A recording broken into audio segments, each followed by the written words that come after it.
everything, which is really important. But this document, these guidelines are going to remain as a living document, right? This is a continual evolution. So we need those that document to be live. But in addition, we also worked collectively to create some guiding principles. Those are in a draft format right now, and those are going to be used to inform decisions both internally, from the team, from the mentors, advisors, the partners, as well as externally, to really make sure that we're all continuing to be aware. Not everyone is aware of all of these challenges and where the numbers are, right? So we, as all of us in this room, have an opportunity to educate and continue to increase awareness. And we see these guiding principles as being able to do that. So you'll see more on that soon. But the power of this process and these conversations is really, and events like this, is really to shift that focus from gender diversity to diversity as a whole, as I mentioned, to inclusion. But the other common theme that I heard in all of my conversations is that shift to belonging, which is such another critical piece. Because it's one thing to create inclusive environments, and certainly Invest Ottawa and Baby Yards is on their way to doing that, but it's inviting people to the table and then making sure that they feel like shift in this evolution, and it's incredibly powerful. So diversity drives innovation, and together we truly can accelerate progress to achieve an equitable future for all. So thank you very much, and have a great week.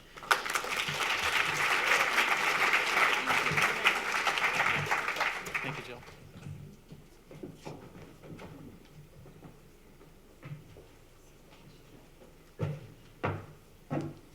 Thank you all for your incredible leadership. It is such a privilege to work with all of you and collaborate on our important goals. It's now my honor to bring forward Janice McDonald, an award-winning entrepreneur, leader, champion for women, diversity and inclusion, and a celebrated author for a very special part of our program. Janice.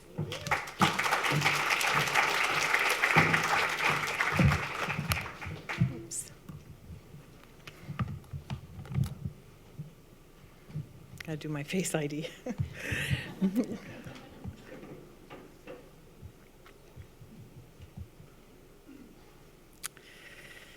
So it's very fitting that I'm here tonight celebrating the launch of my new book, Fearless. The book, like tonight's event, is directly the result of collaboration, determination, and huge effort.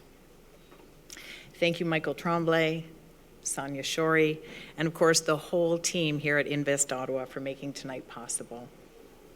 My biggest thanks goes out to all the women, many of whom are here tonight, and I would ask you to stand. Those that are featured in the book, please stand. Hey, Laura. There's lots.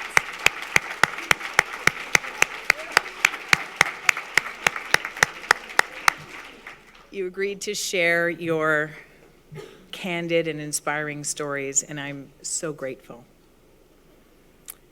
This book is about celebrating the fearless girl in all of us. When I think of a fearless woman, various things come to mind. Perhaps she has tales of remarkable exploits, has overcome incredible challenges, or has soared to great heights.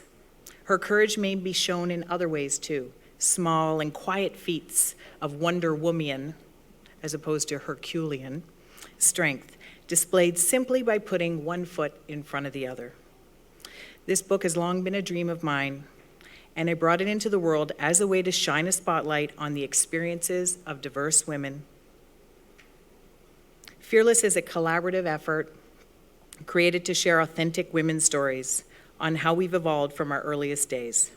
Together, those features in these pages are an inspiring collection of different accomplishments, backgrounds, and experiences. The first person featured in the book needs no introduction. She's an absolutely inspiring trailblazer, and I'm so grateful to have her here. Please welcome Katie Telford, Chief of Staff to the Prime Minister, Justin Trudeau. Welcome, Katie.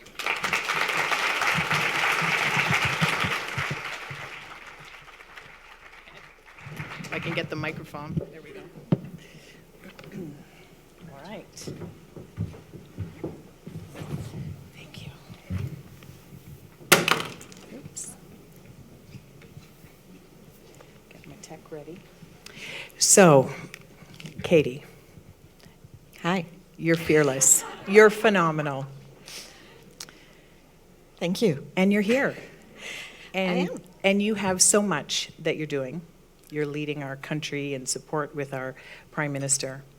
Take me back to the early days of Katie, that 10-year-old you, that fearless girl. What was that girl like? So just a few years ago. No.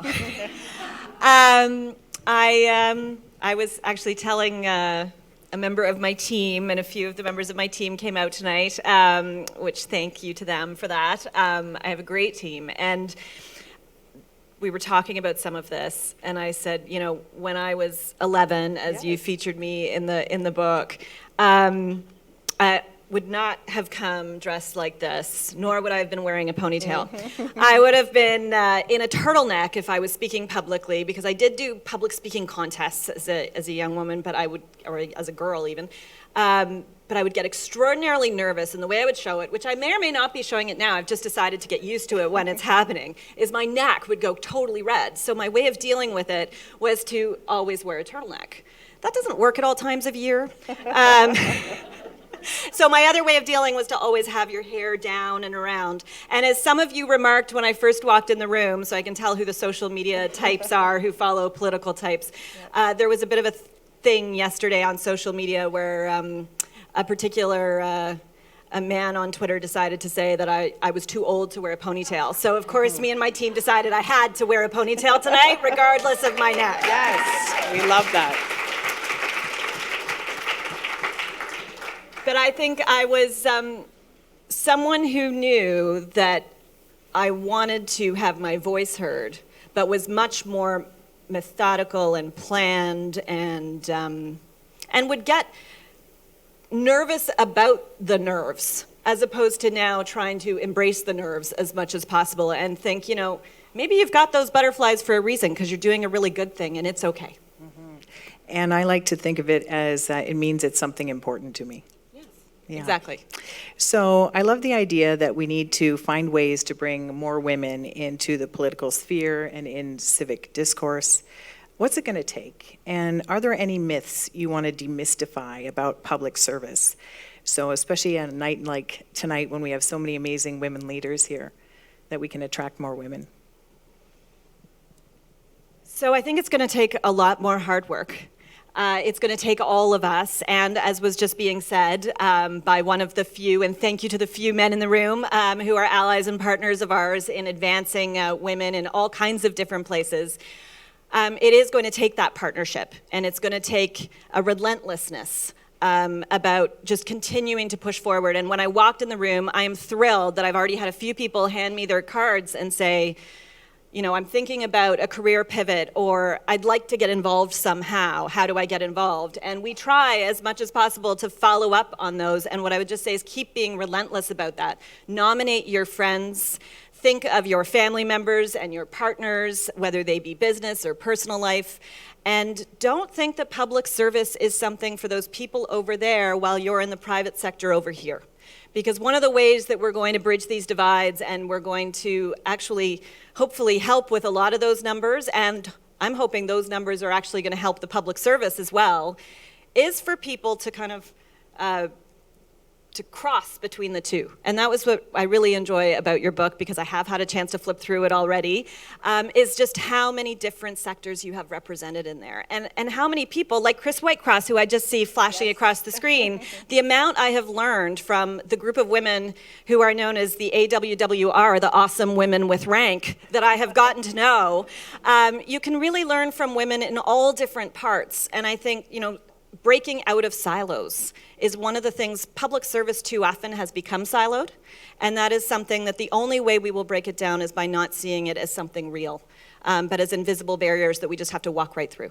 Mm-hmm. Well, and thank you for mentioning the diversity in the book, because the goal really was to make it look like Canada, and I think that's what we've achieved. There's people from all different backgrounds and so that and perspectives, and I think that's exciting. Our Prime Minister, Justin Trudeau, has been very vocal that he's a feminist. As someone who's been in politics since your early 20s, how does it feel to work with a feminist Prime Minister? Easier. Say more. So I would say, I guess, two things. So going to the earlier days, where it genuinely was easier was when And it was actually one of the reporters featured in your book, Susan Delacourt, and a couple of others who caught on to the fact that there were perhaps some individuals who were older than I and men who said, does she have enough experience to be doing this role for you? And this was back in early campaign director of his leadership days. And he said, that's what excites me, actually, is when people challenge her, because I think they're challenging me when they do that. And when he really became an ally and partner by saying something like that. I think also him ensuring that you can say anything at the table, and that he wants to hear how your story is perhaps different than what the story around the table is often being told. And so that encouragement, that providing a platform, and most importantly, the embracing or trying to embrace where he can, where the critiques come unfairly, and saying, I want to take that on as my challenge, and it's not just your challenge. I think that's what makes it easier. Yeah, talk about, we know there's a lot of keyboard courage in social media. You talked about it yesterday with the ponytail. What's your advice? We have amazing women leaders here in the room and aspiring leaders. What's your advice in terms of how do you handle criticism? Obviously, in your role, it's coming at you. So how do you handle it? So it's something I think we're all still learning how to handle. And I'm sure many of you, if you're on social media, you experience it at times. If you do put yourself into public office, they experience it in a way that I don't fortunately have to deal with, though there are moments where I get a lot of it. And in the last week, for whatever reason, posting great numbers, great results around poverty numbers, and showing that our poverty numbers were decreasing just brought out a level of animosity on social media that I wasn't anticipating. And it caused me to actually think about this question, not knowing you were going to ask it tonight, over the last week, and to reflect on, when do you push back? When do you ignore? When do you kind of let it roll off? Can you always let it roll off? And because I often do get a lot of unsolicited feedback online. Some of it's super helpful, some of it not. But some people very sincerely will even message me offline that I don't know and say, don't give them any attention in the few times that I do. I don't on a regular basis retweet or talk about the criticisms on there, because I actually love interacting on social media for the most part. I have met some phenomenal women over social media. And actually the ponytail thing became entertaining, and I came into the office this morning and both men and women in my office were commenting on it because they were just loving some of the responses. People were posting pictures of themselves in their ponytails going to work this morning in honor of the ponytail gate. And I had no idea what I was starting there. But I think, on the one hand, you want to let as much of it as possible go because you don't want to highlight it. You don't want to make it into this even more toxic place because there are so many good conversations and connections being made there. So I think two things. One is highlight the good that is on there. Develop the communities that you can find on there, because they really are on there. I've met so many women in person where I say, I feel like I know you already. And yet I've really, truly only met them over social media, and I've learned about their lives and their careers through how they have posted things. And so I think highlighting the good. Once in a while, though, highlighting some of the challenges is really important. Because interestingly, even with, not to dwell on the ponytail thing too much, but it's recent, but the number of people who said to me, I'm so sorry you're having to deal with that. And to me, the ponytail thing was nothing. That was me poking fun compared to a lot of what I would never retweet or post. And people will say to me, why don't you report that? Well, because unless it's actual violent threat, they can't really do much, or at least to date, most of the social media platforms haven't figured out what to do with that. And so the best I can do with that is to just shrug it off and tell my mother to never check my feed. And by the way, ponytails are a very practical hairstyle for we women, right? We're very happy to have those. So what's something that you wish you knew earlier?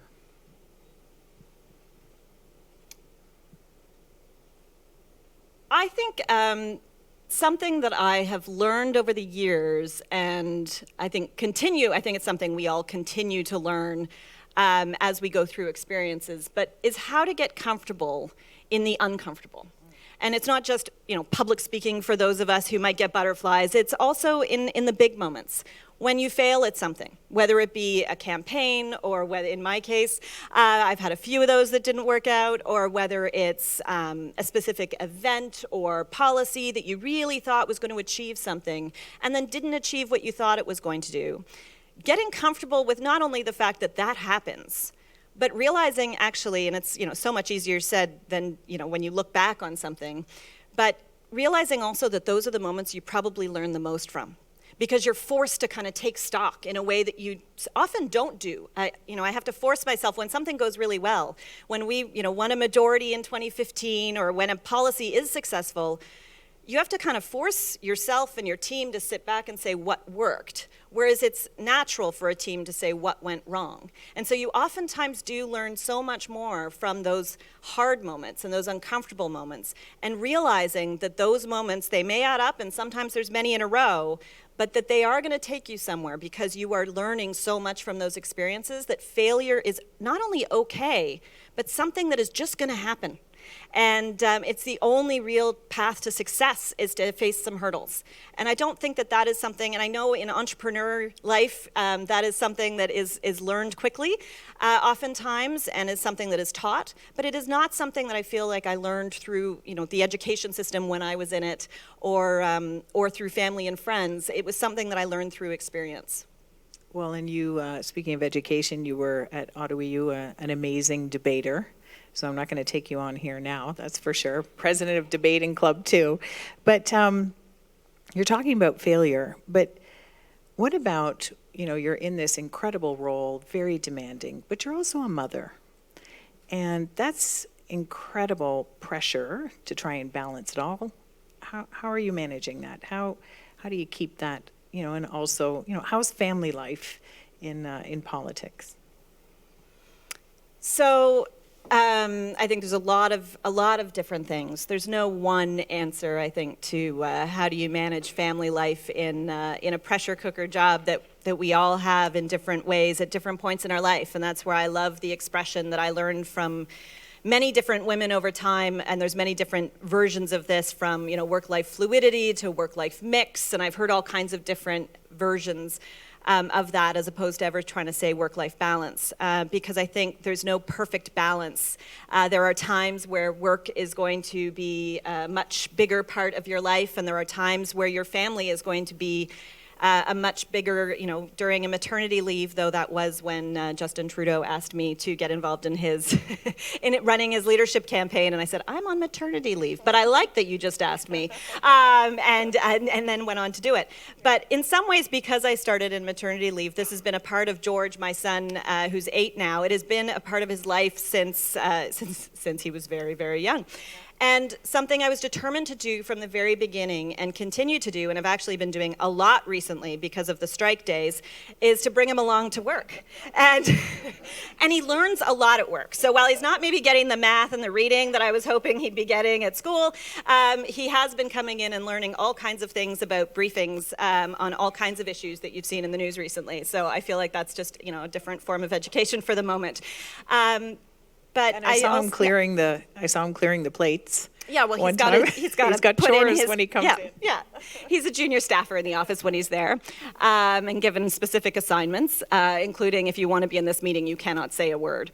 But sometimes he will choose, and then sometimes he will lean over and say, I'm going to leave this one. It's like, okay, fair enough. And then the other thing is making sure you surround yourself with, whether it's family or friends, but having a network of people that support you throughout. And in my case, I am very, very fortunate to have a husband, a partner who is right now taking my son over to Kids CrossFit, not far away from here, and he understands that this is something that's very important to me and supports me in this journey. But whether it is girlfriends who support you in that, or whether it is extended family, making sure that you have a circle of people, or it doesn't need to be only girlfriends. It can be men in your life who support you to ensure that you can keep following your passion.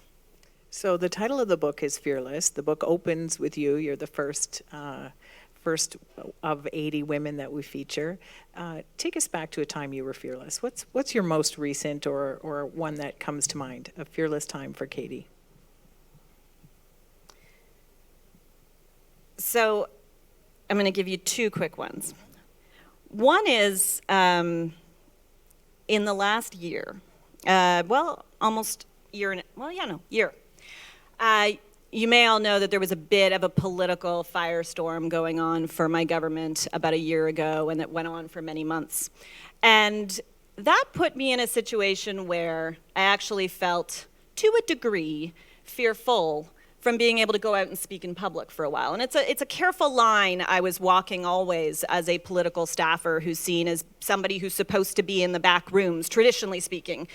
And I very much went out of my way when I came back into sort of what I called my next sort of life as a political staffer in this role, because I'd been in and out of politics and different political staffer roles for a number of years, as you pointed out. And I made a point, though, when I became Chief of Staff to the Prime Minister and realized there'd only been one woman before me, and it was quite some time ago, that one of the ways we were going to achieve diversity and inclusion, I believe, and with the support of my colleagues and of my boss, was to ensure that we started talking more publicly about the profession of being a political staffer, so that those who didn't know somebody, so that it wasn't simply a job where you had to know somebody to get the job, or even to know about the job and to understand what the job was. But that I also believe in the see her to be her model, and so that it was important to get out there and talk about these kinds of roles, that I really do need more women and more diversity generally putting up their hands, and or we need to go to events and find them and recruit them in to be able to join. And it was in the last year when headlines strike of a certain variety, it was very easy and difficult at the same time on a personal level to retreat, because there were a whole lot of reasons that staff go back into those back rooms and just power through. And so my commitment to myself coming out of the election and going into 2020 was to be fearless again on this point. And so I'm starting with your event tonight, and I'm hoping to get back out there, and also to encourage my colleagues to get back out there, and not just get back out there. In some cases, it's for the first time. There is no reason the young women in my office aren't out there as well, speaking on panels and speaking at events and talking about what it is to work in public service for the reasons you asked about earlier. It's an important place for us to have a diversity of voices, and I think the only way we do that is to not allow ourselves to get holed away for too long. Sometimes, obviously, it gets busy, and we can't get away. But there's a lot of us, and there's always got to be a way to have our voices heard, especially when the goal is to bring more voices in, which will hopefully help us get through many more things. But the second one, which is a bit of a more traditional answer, I think, to things, is in some ways it's the imposter syndrome that strikes so many women in particular. And I remember the first time I heard it, I thought, well, I haven't had that. And who's kidding who? I think everybody's actually had it, and I've had it all kinds of times. And my husband actually reminded me when I came home from an event and said, have I had imposter syndrome at some point? And he said, yes. And he said, morning after the election, 2015, I had a text message from the then all of a sudden Prime Minister saying, could you come and talk to me for a minute? And my husband looked at me and said, he's going to ask you to be his chief of staff. And I said, no, he's not. And for a variety of reasons, even though so often I couldn't stand the expression about my boss that was used for years ahead of him becoming prime minister, of how he needs to fill the suit more, because it was really code for he needs to be a certain type. And so even though I was somebody who'd pushed back against things like that, in my own mind in that moment, knowing all of the experiences I had and the relationship I had with him, I still thought, no, there's some kind of experience that I don't have, so he must turn somewhere else. And it took me a little bit to kind of get comfortable with, oh no, he really did just ask me to do this, and I'm really going to say yes.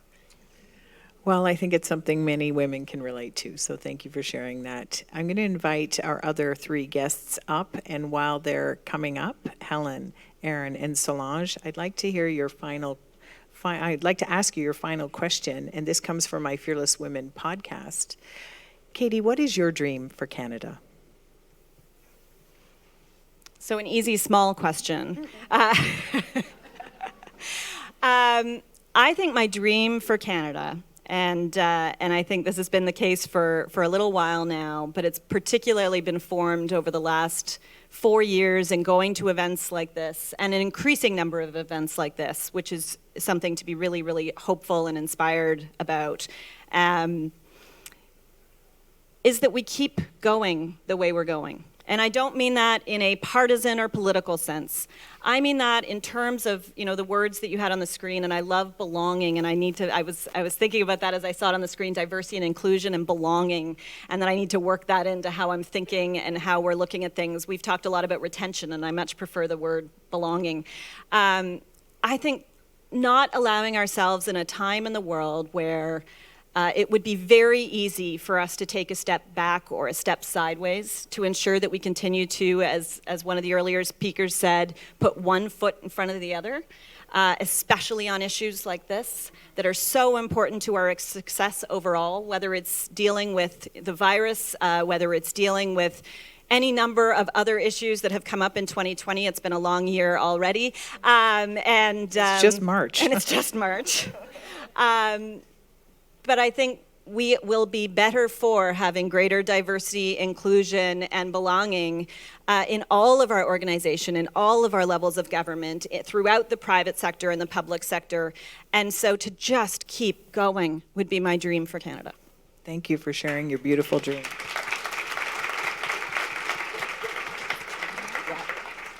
So, Katie, thank you so much. And thank you again, Katie, and I'll invite our 3 other speakers, 3 women featured in Fearless, to come on up. Who's going to go first? I can go first. All right. So first up, Erin. Sure. Okay. So each of these women are featured in the book, and they're going to give us a little overview on the Fearless experience and what it means to them. Yeah, so I actually want to start off with just how I know Janice. So 6 or 7 years ago, I was about to graduate University of Ottawa Comms, holler to the other GGs in the room. And I was about to graduate with no real work experience and no clear vision of what I wanted to do next. And that's when an amazing professor of mine introduced me to Janice. And it's really no exaggeration to say that Janice changed the course of my life. She introduced me to entrepreneurship. She introduced me to so many kick-ass women here. And she really challenged me. She inspired me and continues to do so. She also coached me through so many mistakes, like really the bad, tough advice that you don't want to hear but desperately need. That was Janice. And she always emboldened me to ask for more. One thing that really resonates with me is you shared the mantra from Susan Jeffers, feel the fear and do it anyways. And that's something that I'm repeating to myself right now. But yeah, truly, I hope one day I can share some of these learnings and be someone else's Janice. But I am just so grateful to have met you and also just be a part of this book surrounded by so many fearless women. So thank you, Janice.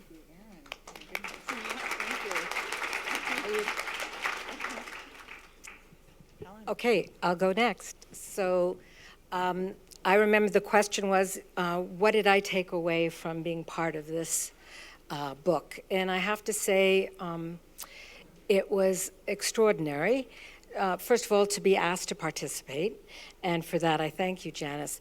But I think the biggest gift for me was the opportunity to reflect on my long life. I think I should have more than 2 minutes. These other people are much, much younger. It's hardly fair. I have so much more to say. But I also, before I go any further, I want to thank Sonia and Michael and the whole team here. I remember coming here for the first time and feeling terribly out of place. And it was because there weren't many women here. And it's really changed. I have a new challenge for you, but I'll get into that in a moment.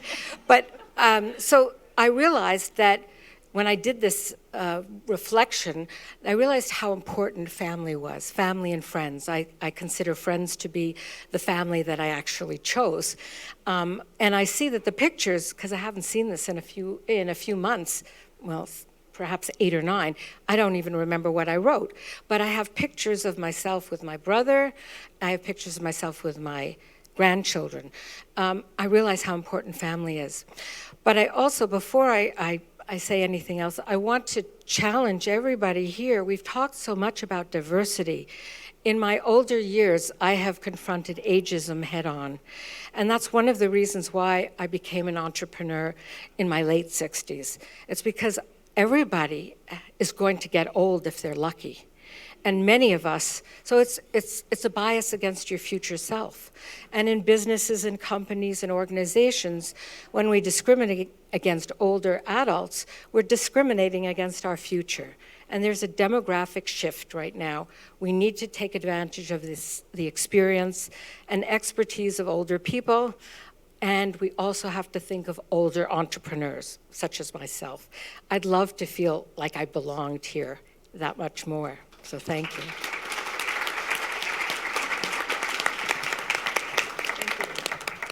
All right, so I guess we have 2 minutes. So for me, I felt like, first of all, I didn't even know how I was going to participate, because I've always been one of those people who I don't like to talk mostly about myself, but I like my work to talk for itself. Because for the longest time, I felt like my journey has been about the people that I left behind and the young girls and boys that are sitting in the middle of a refugee camp. And therefore, we need to work harder to create progress. And it can't be, let's keep doing what we're doing. Yes, sure. But when most of us go to bed, it's urgent, because we know that there's a young girl somewhere who's sitting and wondering who's going to come for me. And I've always felt like that. So for me, I would like to go through a little, right? Because it was a lot of reflection for me that made me cry a lot when I was writing just these 2 pages. So I said, I watch mothers cry for the survival of their children, grown men feel hopeless, children become orphans, and millions of people facing disparity, disease, violence, and exploitation. Living through those moments came with the greatest lesson in my life, that pain knows no color, ethnicity, or nationality. Hate has no place in our society, and in that moment as a child, I would commit to making this world a better place. As I made that commitment, I would also realize that for the longest time in my life, I would have a hard time knowing where I belong. I felt like I really didn't belong. I was a young girl who became Canadian from New Brunswick, imagine in all places.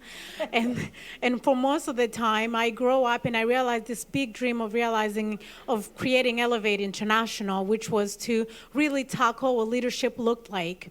Because I finally realized that for the most kids in the world who are wondering what the future is going to look like for us, we really needed to change what senior executive looked like. And when I walked in most people's boardroom, most of the time, they thought I was raising funds for a young girl in Africa, or I was trying to help immigrant women. They couldn't really fathom the idea that I was tackling senior leadership in the entire world. So for me, Janice, you made me believe that I knew where I belong. I no longer belonged in what people thought of me.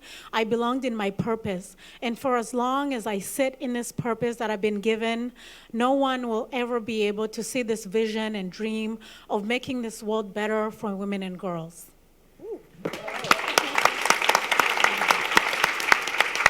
Thank you. Thank you, each of you, for sharing, and also, again, for all the remarkable women in the room that participated in the book. So thank you again.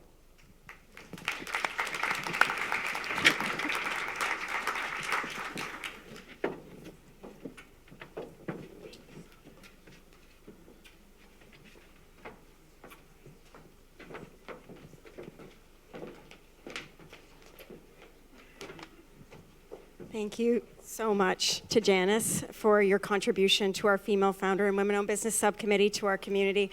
I've had the pleasure of working with all 3 of the women that you had on the stage, and would love the opportunity to work with Katie Telford in future. amazing leaders.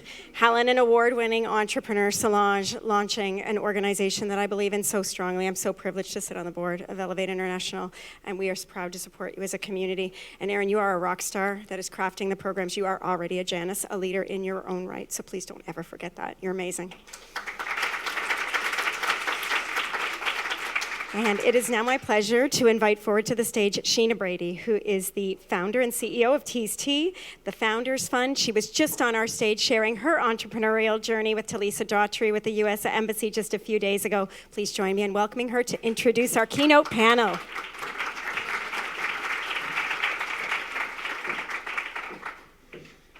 I know we've done it already, but we do have to give another round of applause to Sonia, honestly, because anybody who even has a tenth of the idea of the work that she and her team has put into everything for the past week, it is truly incredible. You have been burning the midnight oil, I know, because I have email evidence. So thank you for your hard work in putting all of this together.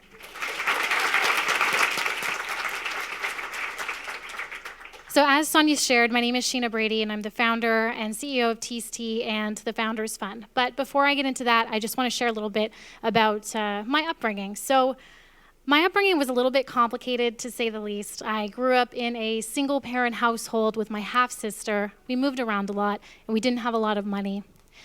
My upbringing was complicated, and I watched my mom struggle to just kind of get by.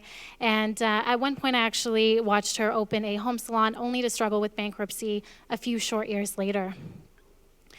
If you looked at my upbringing and you looked at my family history, and you chose to put that into data points, technically, I probably shouldn't have ever maybe even finished high school, let alone go to college and graduate college. However, I not only graduated high school, but I became the first person in my family to go to and graduate college as well. And it's not necessarily because I'm overly ambitious or anything like that. I mean, I'd like to think I am now, but not necessarily at that time. But I was very blessed to have a family friend in my life named Louise, and I just want to give some credit to Louise. She's currently a 67-year-old woman, and she is a very strong, kind, but high expectation woman who constantly puts the needs of others first before herself to see those around her thrive. And so when I graduated from high school, I knew my reality. I probably wasn't going to go to college. I'd take a year off, save some money, and then maybe go. But Louise wasn't having any of that, because in her mind, and knowing what my family had gone through previously, that if I took a year off to work, it'd be highly unlikely that I would pursue a post-secondary education at all. So with her own family's limited money, she invested in my first year of education. And I was absolutely floored. I couldn't understand why this woman invested in me with such generosity. And when I asked her why, she simply said to the 17-year-old me, "Because why not you?"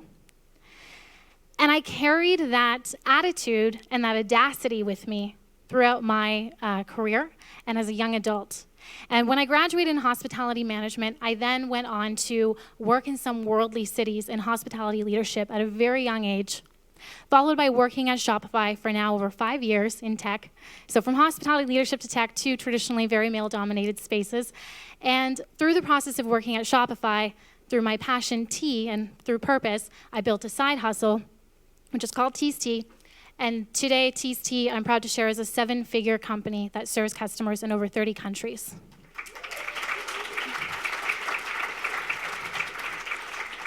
Tease Tea is a values-first company, and with every purchase, we donate to programs that are dedicated to empowering women. In 2019, my team got a lot more intentional about what this means.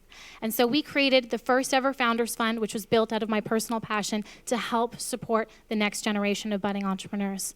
In 2019, we basically challenged successful established entrepreneurs and said, what are you doing to pay your success forward? Can you contribute the currency of time and help mentor women entrepreneurs? Or can you contribute the currency of money and help fund women entrepreneurs? And I'm incredibly proud to share that because we all inherently have in our DNA as entrepreneurs, I fundamentally believe this, the desire to want to help pay our success forward, we were able to help support over 200 women identifying entrepreneurs across the country gain access to mentorship and resources for their business, and ultimately fund 5 companies. Thank you. We reached 11 out of the 13 provinces and territories, and we had over 40% identify as a visible minority. But why does this even matter? So BDC released some stats last year about small businesses, and though we've heard tonight we are making incredible progress in Canada, the reality is currently only 16% of all small businesses across Canada are majority owned and led by women. So though there's been a lot of progress, there is still a lot of work to do. So for International Women's Week, I want to challenge us all on what we can do to invest in women entrepreneurs. And I'm going to break it down really simple. It doesn't have to be limited to currency. I have 3 big takeaways. The first one is demonstrating allyship. This extends to not just women entrepreneurs, but women in business. It is all of our responsibility to step up and help mentor and coach, support, and nominate women for opportunities. If you see an opportunity that you think a woman would be exceptional for, tell her and say, I think you should apply for this opportunity, or I think you should go after this opportunity because you are exceptional at X. The confidence barrier is very, very real.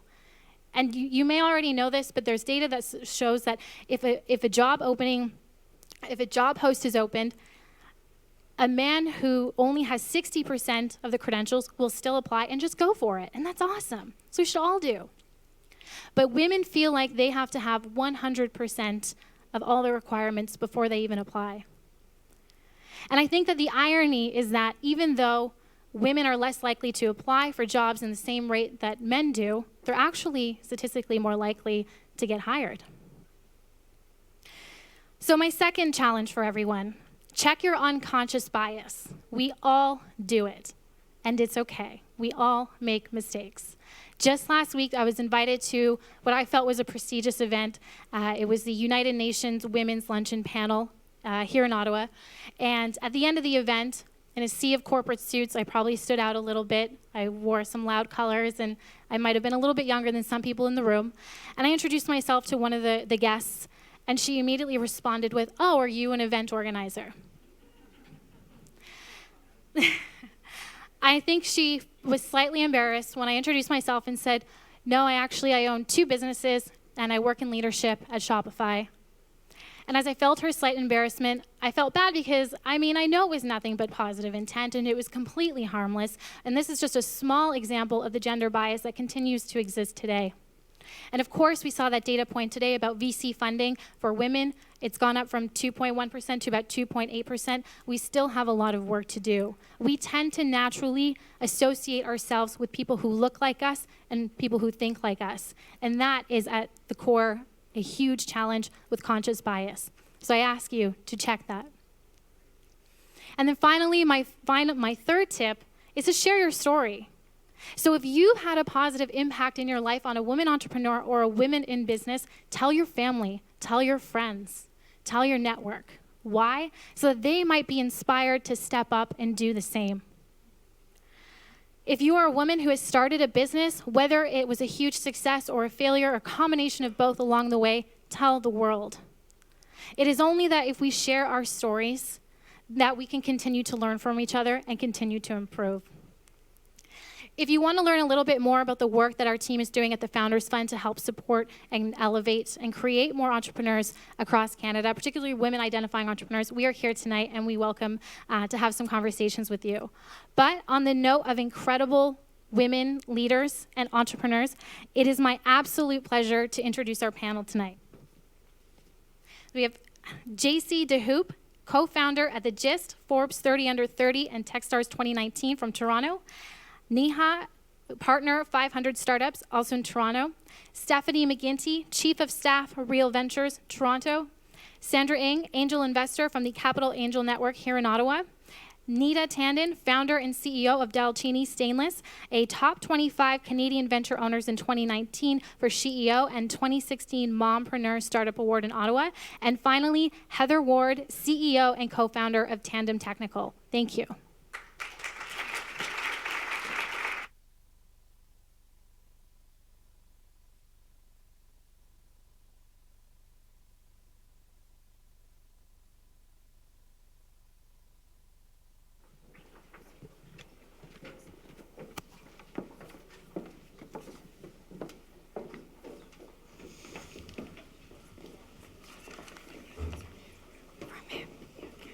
Don't be shy, don't be shy. Sorry, Steph. So welcome everybody to the F Factor. So my name is Nick Quinn. I'm the Vice President of Venture Development here at Invest Ottawa, and it's my privilege and honor to moderate this panel in discussion. So we want to make this a discussion today to talk about the F Factor, which is all things F. Female founders, failing fast, fearless, ferocious, fierce, funding, and maybe some F-bombs thrown in. It's this event has been rated M for mature, so it's okay. But really we're talking about, for this panel, going to be talking about the state of female founders. And in particular, it doesn't have to be exclusive to tech, but we are going to focus a little bit on tech because the diversity in tech is as disproportionate as you'll see, and certainly more profound than you see in other sectors. But certainly a lot of the points will bleed over into things that are non-tech as well. So I'm going to run through. I know there was a great introductions talking about all of the various awards and things that you have going for you. But Heather Ward, from CEO and co-founder of Tandem Technical, so industrial clean tech company that helps large emitters capture and recycle their carbon.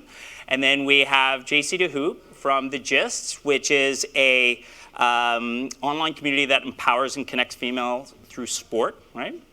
And then we have Neha from 500 Startups. So if those don't know 500 Startups, they started off with an ambition to fund 500 startups, and now it's over 1,000 startups, I think, or 2,000? Wow, they've got some old data online. In over 45 countries as well. So, and then we have Nita Tandon from Delcini Stainless, who have healthy, sustainable food storage containers. And in addition to the awards that you heard rhymed off, she actually, as of today, Startup Canada Icon Award. It's hot off the press, so congrats. And knowing this group, if we did this tomorrow, there'd probably be some other award tomorrow or something like that. It gets old really quickly. Then we have Sandra Ung from Capital Angel Network. And for those who don't know, the Capital Angel Network here in Ottawa is one of the most active angel groups in Canada. And Sandra can talk a little bit about how the direction that's going. But there's an amazing growing contingent of female investors that are happening here in the angel community in Ottawa, which is awesome. And then last but not least, certainly Steph McGinty from Real Ventures. Real Ventures is the most active seed stage investor in Canada and several investments in Canada. So welcome to all of you. To start, the first question, yes, come on, yes, thank you. So the first question that I'm going to ask all the panelists, we're going to be looking forward and talking about what we need to do moving forward. But the first question is sort of state of things. We've heard a lot of statistics thrown out, but I want to get a feel from our panelists on how far we've come in say the last 5 years. And before doing that, we're going to involve the audience here, because actually a lot of stakeholders in this audience directly involved in this ecosystem, and curious to see how you feel things have come over the last 5 years. So don't put your hands up right away. You're going to have three options. The first option to put your hand up is that you feel that there's been very little, maybe a little bit, but not that much has happened to support female founders from launching businesses and growing their business.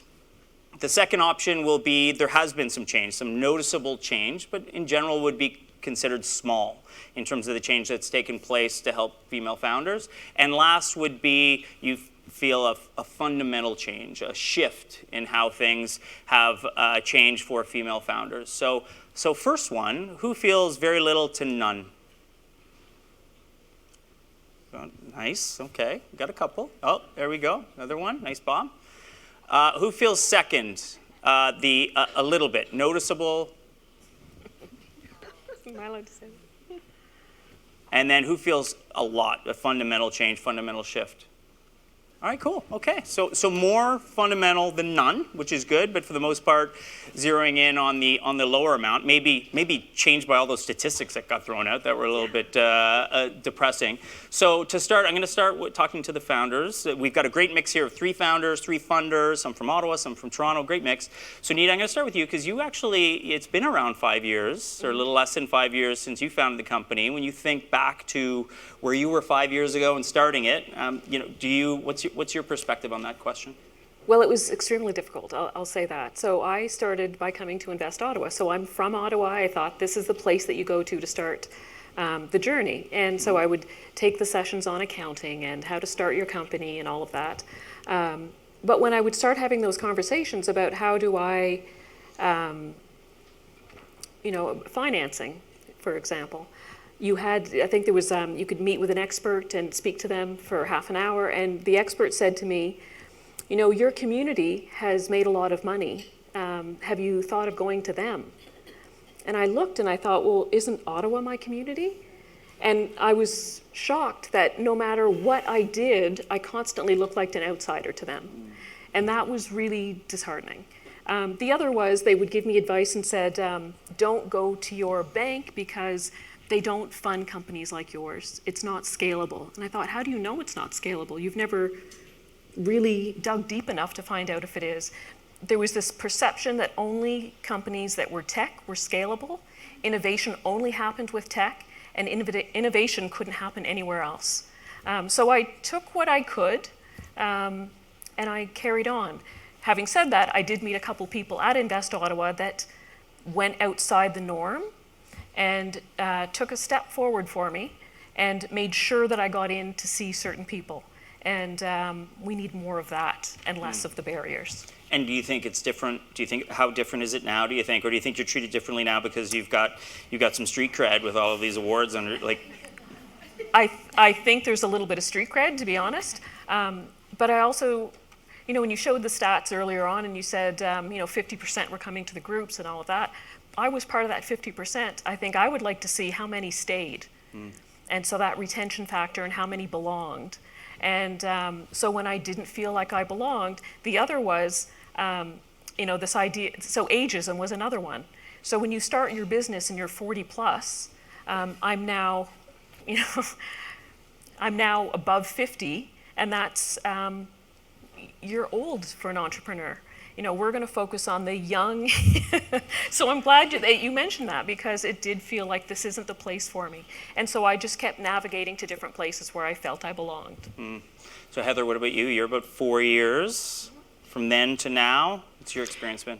Yeah, so I think just on that that point of belonging, my background is a community builder, so I kind of I guess push through and find the tribe sort of thing. And so I know that when I first joined Invest Ottawa or some of the other investment communities in Ottawa, there weren't a lot of other female founders. So I was looking around for that community. There's a wonderful, obviously, founder community, but I think female founders in particular, and some of the barriers that we face, we do need that kind of support group. So we were really fortunate within the last year to have the support of Invest Ottawa and start the Ladies Who Launch group here of female founders. So when I first looked around, there was maybe a handful of female founders, and now we have a boardroom full, and it's amazing to have that group around. So I guess I've been stubborn, and I've kind of created that group. I'm sure, so I think it's just pushing through those barriers and bringing those communities together. And so I'm really encouraged to see what Invest Ottawa and Ottawa in general has done to support female founders, and it's come a long way. Awesome, and full credit for helping create that tribe, because you're right, you were at the front of that. So JC, what about for you? So less time for you, you're just taking off, you're on a rocket ship there, but what's your experience from start to where you are now? Are you seeing any noticeable changes? Yeah, sure. So we fundraised this last year, so wouldn't be able to speak to necessarily the change in the last 5 years, but what we have seen in the last year is that there's absolutely an appetite to have those meetings with female founders and to hear their stories. I think that's there, bar none. But it really does take an army. So it's a lot more than taking that first meeting. There needs to be people not only on the VC side, but on the angel investor side. There needs to be more mentors. There needs to be other female founders that you aspire to that are 1 year out, 5 years out, and 10 years out. It really requires just a lot of moving parts for there to be success in a startup in general, but especially in fundraising too. So yes, there's been absolutely an incremental change in that we've even seen in the last year, but it just takes a lot. So I'm going to go to the investors now, and I'm going to start with you, Neha. You've actually been at it for a while because you were with 500, but you're with 500 before that with Mars, so well over 5 years. What are you seeing in the pipeline in terms of looking at this community and this, this investment ready or almost investment ready at the seed stage? What changes have you seen over that time? I've seen a drastic change, not just in the number of female-founded companies that are sort of fitting the mold of what VCs look for, but even on the investor side. I mean, when I started in venture, which was actually 10 years ago, 10 plus years, there were very few women in venture that you could sort of lean on. I mean, venture, surprisingly, is very much a relationship-driven business. So much of what you do on a day-to-day basis is striking relationships with not only founders, but with other investors as well, and that's sort of how you sort of meet and greet people. And it was really hard to break into that because it really was a lot of socializing happening after work, beers. You just, as a female, you're just on the outside of that. But just last year, actually, there's an initiative started in New York, a Women in VC initiative. There's now 2,000 women from all over the world that are connected on Slack through an email list, and we have everyone's contact. And anytime a company of mine wants an introduction to a specific firm, I comb through this database, and 9 times out of 10, I will find a female at that firm that I can then connect with, and 10 times out of 10, they will take that connection. So it has become such a powerful resource, not only for me, but for the companies that we fund as well that are looking for that. And this just didn't exist before. So, when you ask the question of what kind of fundamental change have you seen, this is so powerful. And, men aren't able to collaborate in this systematic way because there's so many of them, but because our network is growing, we're able to really come together in an organized fashion and do something which is really incredible. Very cool. Yeah, something specific, like giving an advantage to turn things the other way. Now, looking at Real Ventures, recently announced the first managing partner in venture in Canada. That's female, Janet Bannister. What's it been like at Real? Because you've actually been there for several years, 3 years? 3 years? Is this on?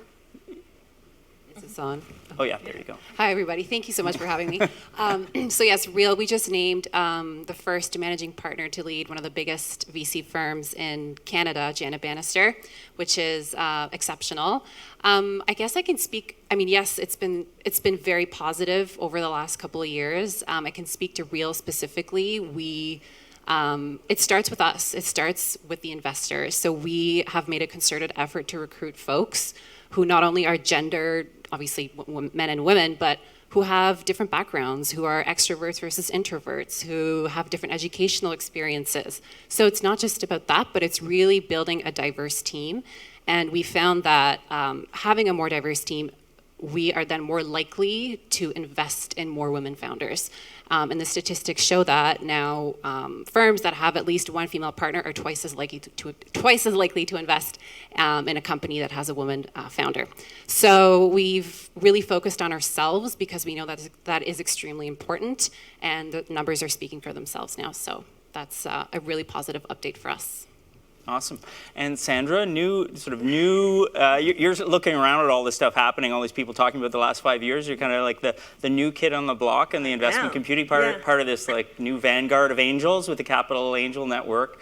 What's your take on all of this? Because you haven't been part of that investment community over that time frame, but are sort of coming in and getting educated by some of our city's leaders in this regard. Yes, that's right. I arrived from Singapore in Ottawa about 5 years ago, so I'm learning the city, and I joined the Capital Angel Network in 2019. So let me just start by saying that, angel investing needs private wealth. Globally, women's share of wealth is increasing, it's rising. And recently, the Boston Consulting Group had predicted that by 2020, women will have $72 trillion. That's 32% of global private wealth. That's a lot of money. And at the Capital Angel Network, right now, our current membership is 22% women. And more interesting is the fact that since January 2019, we have 32% new members who are women. So that's a really good number. Awesome. And 32% of the companies that CAN has backed have a women founder. So that's even better news. So it seems like 2019, 32 is the significant number for 2019. And I'm just optimistic that 2020 and going forward, we're going to move that dial, and I like to see it at 51. For sure. Awesome. Now, that said, based on Susan's calculations that she quoted, I think it's 217 years, I think I heard. We're pacing ourselves. And based on the straw poll of hands, we're making small progress, and noticeable but small. From a founder's perspective, if you were to pin on one thing, one hurdle, one blockage, one bias, one systematic thing that's in place, can you put your finger on it? Nita, go to you first. Actually, the three things that Sheena spoke about, I would say those are the three things. I would say the unconscious bias, and we all have it. And I'll give an example. It happened with me as well. My first shipment was coming from India, and I started my business out of my home. And the shipment arrives, a huge transport truck arrives, and driver comes out, knocks on my door, and says, "I'm here looking for the CEO of Dalcini Stainless." And I said, "Oh, that's me." And I looked at her and I said, "You're the transport driver?" Like she was a woman driving this massive truck, and I said, "You're gonna carry," and she said, "Yeah." So we both gave each other a high five and said, "Let's do this." But I too had an unconscious bias, and so I think we all have it, and I think it's to acknowledge that we have it and change it for the next time, and also to speak out about it. There's this view that if you have an unconscious bias that somehow you must be racist or gender biased, that there's a negative to it. I think speak about it and laugh about it because we all have something, but figure out what that is and check it. Just push it aside. And whether, like right now, it's manufacturing. And for me to get warehouse space, it's a very male-dominated area. And this view of a woman coming into warehouse space, I didn't realize how strong this unconscious bias was. I just couldn't break it. And it's just one of those things. I think unconscious bias is a massive one for people to speak up about it. And I can't remember your third one, but it was that one too. Share your story. Yeah, that's it. Awesome. Now, Heather and JC, you're in two different sort of situations. Heather, you're in a very male-dominated kind of sphere. How is that, to you, is that how much an advantage, disadvantage? What's your take on if there's one thing that sort of cracked the nut in your space? Yeah, absolutely. So I'm going into cement factories and very industrial manufacturing facilities. So I kind of stand out, I guess, in that sense.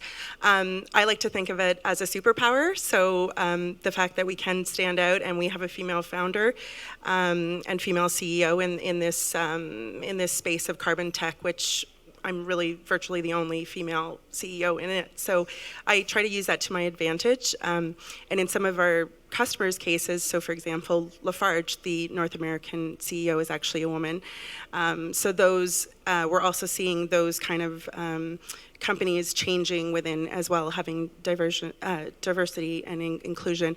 I guess on the other point that Sheena made on the why not me, so that was also, and the part about women not always applying for the jobs unless you have 100% of the qualifications, and that imposter syndrome. So definitely when I met my co-founder, who's our lead engineer, I looked and said, why has that technology not been commercialized? What difference could I make? And I think all of women in the room, in solving some of the social and environmental challenges that we have, we need to come to the table and we need to say, why not me? Because a lot of these solutions need, we need collaboration for the innovation to happen. So we need to have our voice and our skills and talents brought to making that change. So I think for me, I've tried to use it as a superpower and not have it as a barrier.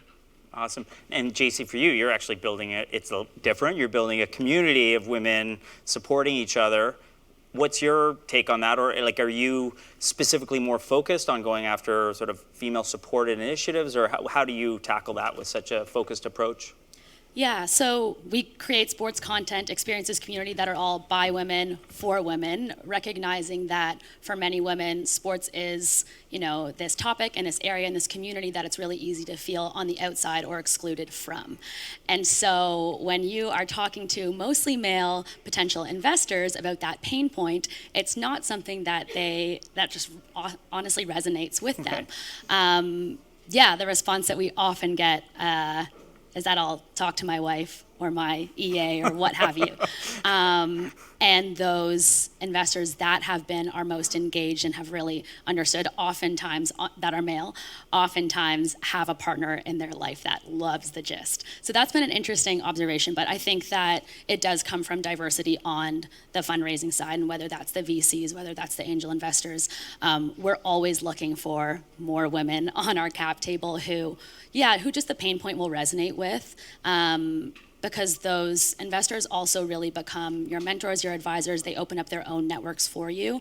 And so just them being able to understand that pain point when you're building a product that's really specifically for women can be really difficult. But that said, I think we've spoken to a lot of the progress that's being made, and that there are angel networks and VC firms out there that have really amazing women on the other side of the table too. And there are a lot of men that do understand that pain point as well. But sometimes you got to find them. Yeah. Right. Okay, let's swing it over to the investors, because in some ways, you guys can only do so much, right? Like we talked a lot. You saw the numbers from Invest Ottawa's perspective, these impressive numbers of female founders at the early stage, right? But we can tell you guys have seen our venture board. The more later stage you get, we can't create a female founder and all of a sudden create a scale up, right? And we have much lower numbers as that pipeline goes on. We acknowledge it, and we're trying to fix that with that pipeline. But for you guys, how do you approach this when there's only so many companies that come forward that are female-led? Do you specifically put in place things where we're going to look at so many that have to? Like, how do you approach that? Jump in, any one of you. So we don't have quotas, or we do track how many female-founded companies we see. We don't necessarily have a quota that we need to meet, nor do I think that's the best approach. I think there's pros and cons to either side. When we look at companies, we've established an investment decision process that is based on fact and not interpretation. So when we make investment decisions around the table, we sit together as an investment team and we go through key criteria, again, that are based on facts, not interpretation. And anybody around the table is invited to dispute something. So I think it's important as you build a team to build that environment where people feel comfortable arguing or just, I guess, stating their opinions, and an environment where the decisions, the way in which you're making decisions is done in a fair way, and acknowledging that we all have bias, as we've all talked about here. So that's a way that we've found has really helped us in the way we make our investment decisions. Cool. Okay, Hassan. Yeah, we do constantly track, like as we're making investments, we'll pause every couple of months and say what percentage were female, what percentage were from outside this region, what percentage were visible minorities. So just to keep a pulse on things, just to do a refresh check on ourselves. And so I think we've fared fairly successful. We invest so much, so it's hard not to become diverse just by way of that fact that we're very active. But to your point, Nick, I often, like whenever I open up TechCrunch, even though I'm an investor, I get a little bit saddened that the only metric for success for all these great companies is funding raised. And I don't think that is the end all and be all by any means of what defines success for a company. And I think a lot of female founded companies are so successful in their own way, but they may not be investment ready, or they may not even be the type of company a fund is looking for, or they bootstrap and they become these amazing big companies with amazing revenue, and yet they're not celebrated. And so it's almost that we need to change what that metric of success looks like, and we can probably start to pin more companies on your leaderboard and give applause to those companies. Right. Sandra, anything? Yes. Nice.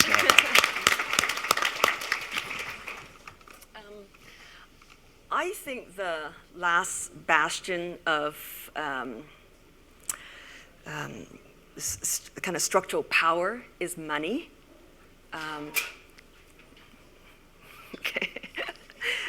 So what I'm doing, because angel investing is from a personal perspective, what I'm doing is I'm putting on a pair of gender lenses, and I'm going to be looking and investing in talented female entrepreneurs so that we can make more money. There's nothing wrong with wanting to make money. So female angels, female founders, we're going to make more money. And I think this is going to contribute to what I see as a wave of female-powered capital. I think it's happening, and I like to be a part of that. And on a plug for tomorrow's announcement, you guys have to follow Invest Ottawa and Capital Angel Network on Twitter, because it's going to be amazing. I'm part of this group of women that's backing the initiative, and I'm super excited. So follow them on Twitter. A teaser, I love it. Or come for the angel breakfast. Yes, I think there's still room. Is there still room? Yeah. Don't tell Richard. Yes. There we go. Okay. Yeah, Richard's not here on the fire Right. on the fire code. So Thank God. Twitter, come to the breakfast. It's really exciting, and I'm super excited to be part of it as well. Okay, awesome. So let's talk a little bit about the imposter syndrome, because that's been brought up a few times, and all founders go through it. But sounds like certainly talking to my wife and others, I know that they live it a little bit more. Tell me about your experiences in that on the founder side. Maybe I'll start with you, Heather. You jumped into this clean tech space as someone who's a non-engineer. Any Yes. doubts along the way? So I came from a family of engineers, so I'm pretty good at learning how to communicate with them and translate what they're actually trying to say, I guess. So, yeah, no, definitely. Even just as recently as last week, I was in Toronto, and I won't say where, pitching to an investor, and he kind of looked at me, or this person looked at me and said, well, why are you the CEO? You're not an engineer. You're kind of, and it really is. It's a question I get a lot, but I really. I think you have to ask why not me. And so I've had two successful startups in the past and a background in product marketing and launch and commercialization. And this is technology that needs to be brought to the world to help mitigate climate change. So I had to kind of get over that and get the confidence even to do more events like this. And it's something that I'm very passionate about bringing to the world. So I think we have to, again, with the support network of this amazing community and fellow female founders and male founders and allies. My dad was an engineer, and so he was one of my biggest supporters from the beginning. So definitely having that strong background. So I think you have to push through it, and you have to ask the why not me.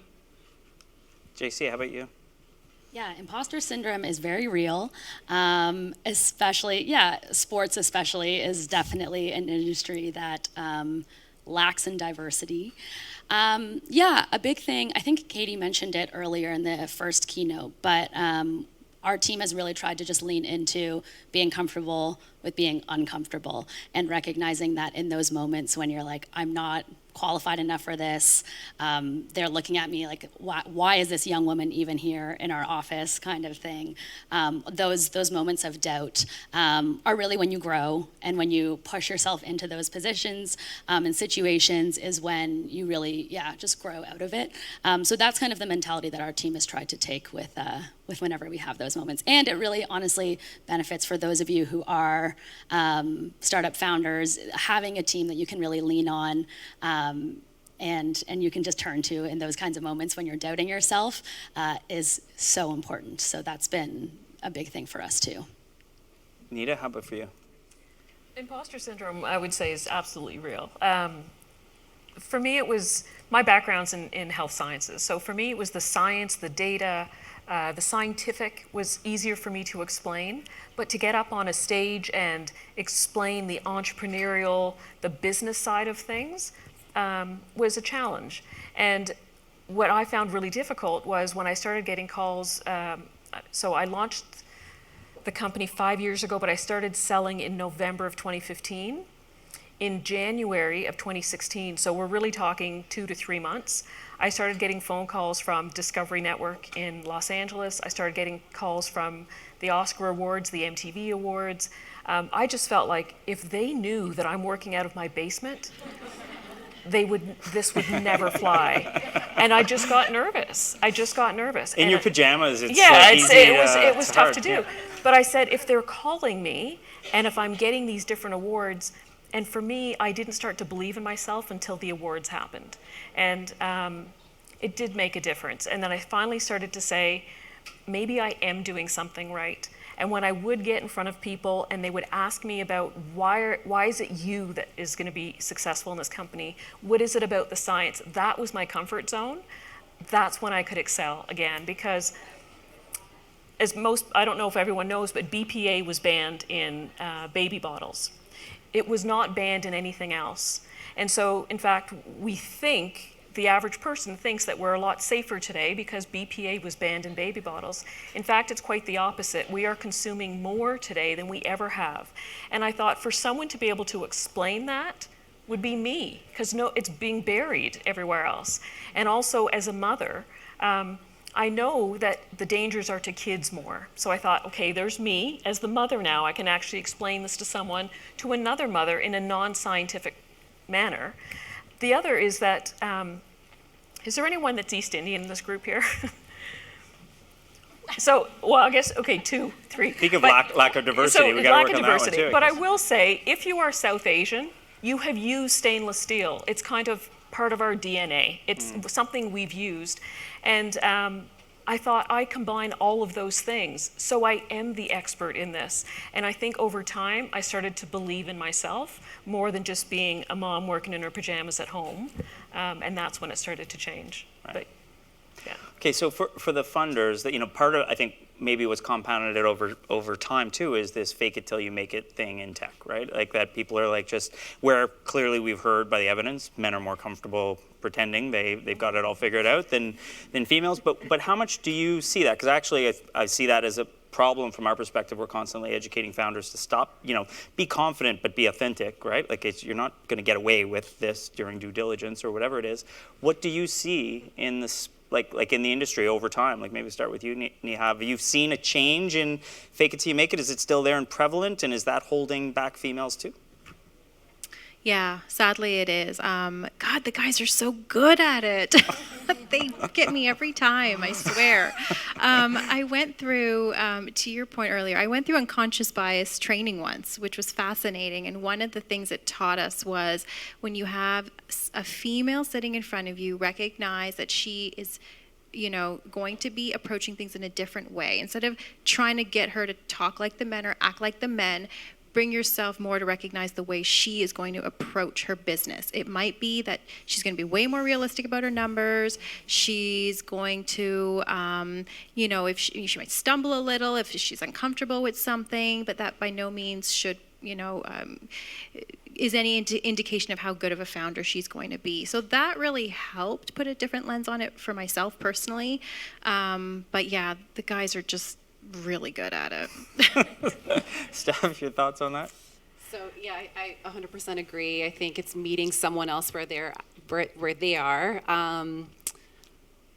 I guess, meeting someone where they are and really understanding how someone else's truth could be just as real as your truth. I personally don't love the term fake it till you make it, because what does make it mean?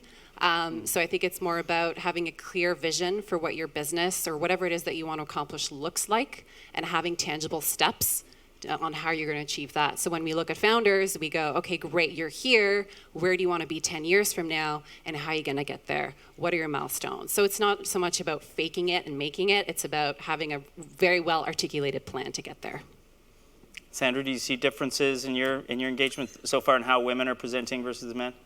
In fact, I've mostly seen men pitch, because since the time I've been part of Capital Angel Network in 2019, there's been one company that's come in with a co-founder, and she didn't pitch, unfortunately. I did encourage her to go up there. She was too honest, so he, the faker had to get up, I guess? She was the brains behind the operation, clearly, right? So I haven't seen a man pitch. I do know that during my first deep dive, I was a bit nervous. around all these much more experienced angels and mostly men. And I thought, am I going to be able to ask the right questions? I don't have a tech background, but I'm passionate about tech. Do I have the right questions? Am I going to only look at the little details without being able to ask the big picture questions like, what is the right distribution system? Will that make me money? I mean, I was really nervous. And then I thought, I have resources. I can talk to people, I can read books. So I kind of armed myself with knowledge. And I think that really helps.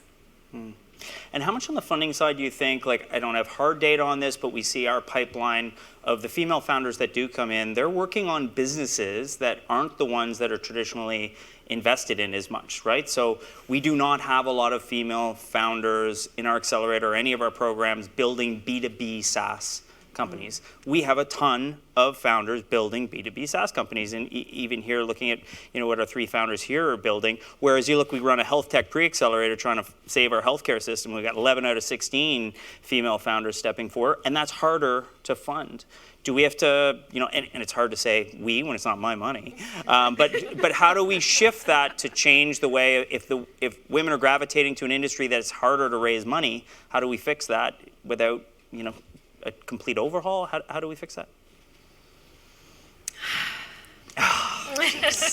No quick one? No, yep, boom. Darn, I don't have a quick answer. But you know what? I will say, you're right. Women are solving problems in a lot of ways of things that relate to them. I remember there's a company that came in about 6 months ago, and it had a new feminine hygiene product. And there's no men in my investment team other than myself, and they're all looking at me like, what do you think? It's like, it's really hard, or new forms of breast pumps, or, new forms of things for new mothers, and all these problems that only relate to one part of the one sex of the population. And it's, if you don't have enough women in the room, how are you going to really understand these problems? So that is a clear area where I think we can definitely help female founders. As for the other areas, I think it really is just, recognizing that, just go for the best opportunities. Try to strip out who's the founder, who's creating it, and just focus on that, and hopefully we can start to balance that out.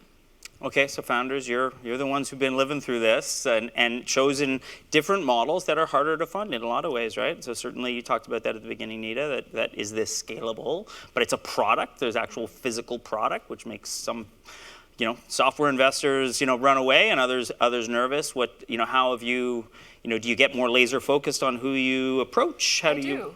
And I also think the questions that people will ask sometimes, first of all, I think women run their companies differently. So I remember at one point I said, when I'm going to find, my manufacturing is all done overseas. And when I was really searching for my manufacturer, I had my list of questions. And one of the questions was, is there any child labor? I need strict no child labor. And I remember when I spoke to someone, male counterpart, who ended up saying to me, well, why do you care? And I thought, well, I do care. And if it means I pay a little bit more for my product, well, then I do. And so I do think that women run their businesses differently. I look at, I also asked if they support women in education. And again, they said, why do you care? I said, because where these products are getting made, that could have been me. And I really looked at the world as being, I can't benefit my child on the backs of your children. And so these were questions that when I started to see a panel of predominantly men, I just stopped going. I just said, this isn't where I'm going to get funded. And I went to other avenues, and I bootstrapped the entire way. I looked at my bank, who was very supportive, and I just did my own thing. And now I have people coming. And you have to understand, too, that 5 years ago, people weren't really talking sustainability. They weren't really talking about ethical practices and all of that. So when I first came forward, I seemed like this really off, out in left field, that you're in this hippie land kind of thing. But it's nice to see that the world is kind of shifting, that there is ethical manufacturing, and I think that's the way to go.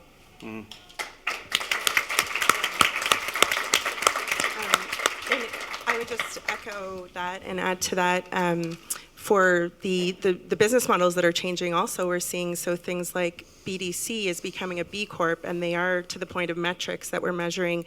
It's not just profit now, it's profit, planet, people. other metrics that we're looking at supporting, and impact investing is, so for us in the clean tech sector and environmental sector, we're looking at investors that want to make money, but they also want to do good with that money. So I think women do tend to get into businesses that have a positive social impact. We are, we have families we're taking care of, we're caregivers, we're in our community, and we just naturally gravitate towards those types of businesses. So I think as those business models change and that type of investment impact and metrics change, we'll see more female businesses being invested in. Hopefully. JC, what about for you? You mentioned it already that you're in sports, which investors love, but just you're going to the wrong audience according to them. Yeah, the question is always, do women really care about sports? Is that a large enough market? Which then you just shouldn't continue the conversation. Yeah, I think I have noticed a trend, especially we just went through an accelerator in the States and seeing a lot of female founders giving their pitch to a lot of investors. I do think there's a stigma around and we've had many investors say this after hearing our pitch, that it seems like a lifestyle business or that it seems like a hobby, which is the worst thing when you're looking to raise money to hear. But that is, and again, there's that unconscious bias that's there, but for I think a lot of these solutions that, again, somebody on the other side of the table just doesn't really resonate with them and they don't understand it. It's very easy to see it as, oh, this is a bricks and mortar or what have you kind of thing that isn't really venture backable and doesn't fit into my investment criteria sort of thing. So we've seen that quite a bit. But I think that the other side of this is absolutely, you really shouldn't be measuring a startup success by the amount of money that they've raised. It's just this really glorified figure that the reality is there are so many other ways to find money. And while VCs can be incredible for a very select few, the reality is that they're not the best option for many, and for many female-founded businesses especially. And so that's something that it took us a while to realize too, especially when you're in different accelerators and you're in a really technical kind of space sometimes. That's not always the mentality that it is, look to your friends and family or to those angel networks there's a lot of alternative ways to fund your business outside of VCs that I think are overlooked because that fundraising total is that big glorified number that's going to be in Fortune magazine or what have you. And the reality is that for many businesses, that's not going to be the best solution. And for many founders, that's not the best solution too. It's not always founder friendly. Sorry for the funders here. But that's just something to keep in mind as well, and to really think about your business critically and to think about it in a different way and recognize that this mold that's been really successful in the startup space isn't necessarily going to apply to you. You're doing something different and that's okay. Yeah, and I mean, to Steph's point, some founders are thinking faking it until you make it is raising money, as opposed to building a business, and then they find out raising money is just that you haven't made the business, you just own less of it now. So I do want to give an opportunity for audience to ask questions. Sonia's got a mic there, so if you raise a hand, I have lots more, so don't worry, I don't need you. But if you do have questions, I want to give you a chance to jump in. So make eye contact with Son, and she can get you in the mix. Or Katie's over here too, so you can grab Katie. So actually I want to shift over to Janice's book actually, and the theme of it, which is kind of cool because you're all leaders. We're talking about founders, funders versus founders here, but you're all female leaders. Any stories from your youth? We've heard like Sheena's story, and what. Talk to me. Who has a story from their youth that gave them maybe a little bit of a pivotal moment that helped you get to where you are today? Oh, Neha's in. I know. She moved her hand. I was thinking of this earlier when I heard Janice talking. I was in undergrad doing my engineering degree, and I was applying for co-ops, and I landed an interview with Barclays Investment Bank in the UK, and my classmates were like, wow, how did you get that interview? My God, this is to be on the trade floor. I was like, I don't know. Oh my gosh, I have no idea. So go in, I'm sweating bullets. And the first thing he says to me, he looks at my name, he looks up at me, he does this 3 times. He's like, oh, Neha's a girl's name.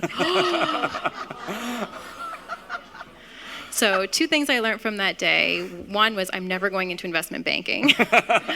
And 2 was just like, I'm just going to fight harder. Like, it just kind of gave me that, like, this is not going to happen again. So that was. But you didn't go into investment bank, but you went into investment. Know, so shoot. you just veered slightly in some ways. Shoot, A very you're right. male-dominated industry at the time. It was. Yes. I know, but yeah. Anyone else? Yeah, Nita? So I grew up here in Ottawa. I immigrated with my family in the 70s, came to Ottawa, grew up here, went to school here, never really had, I didn't have any issues with my friends. Like, there's a lot of people say, was there racism, was there this? I didn't. I grew up in the West End. I do remember, though, having my Indianness be at home, and my at school was sort of the Canadian side of me. And then at one point, I ended up going to the University of Waterloo, and I remember being very nervous of, oh my gosh, like, are they going to accept people? Because every page you looked at was Caucasian people going to university. I thought, oh my God, am I going to be accepted? So I went, but I tried very much to not let anyone see me being different. And then I remember taking a job in New York City, and I remember it was the first nursing home for AIDS patients, and it was a startup, and it was at the time when AIDS patients there was no cure, there was no treatment, it was you were going to die, and the only nursing homes they had were for the elderly. So I went down, and I remember my nurse manager, it's a long story to get to this point, but my nurse manager at one point gave me a card. It was this November. I'd been working with her for about 4 or 5 months, and I said, oh no, it's not my birthday. She said, well, no, open it up. And it was Happy Diwali. And I remember thinking, oh my gosh, she saw all of me. And she was this person, and she said, and I started to cry. She said, oh, did I insult you?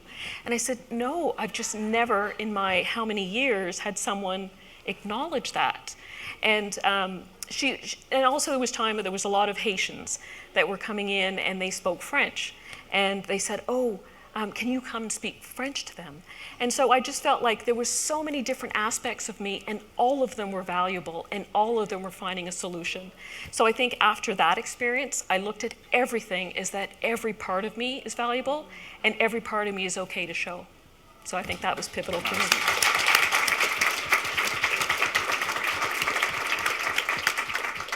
Okay, we only have a few. Do we have any questions? Oh yeah, fire away.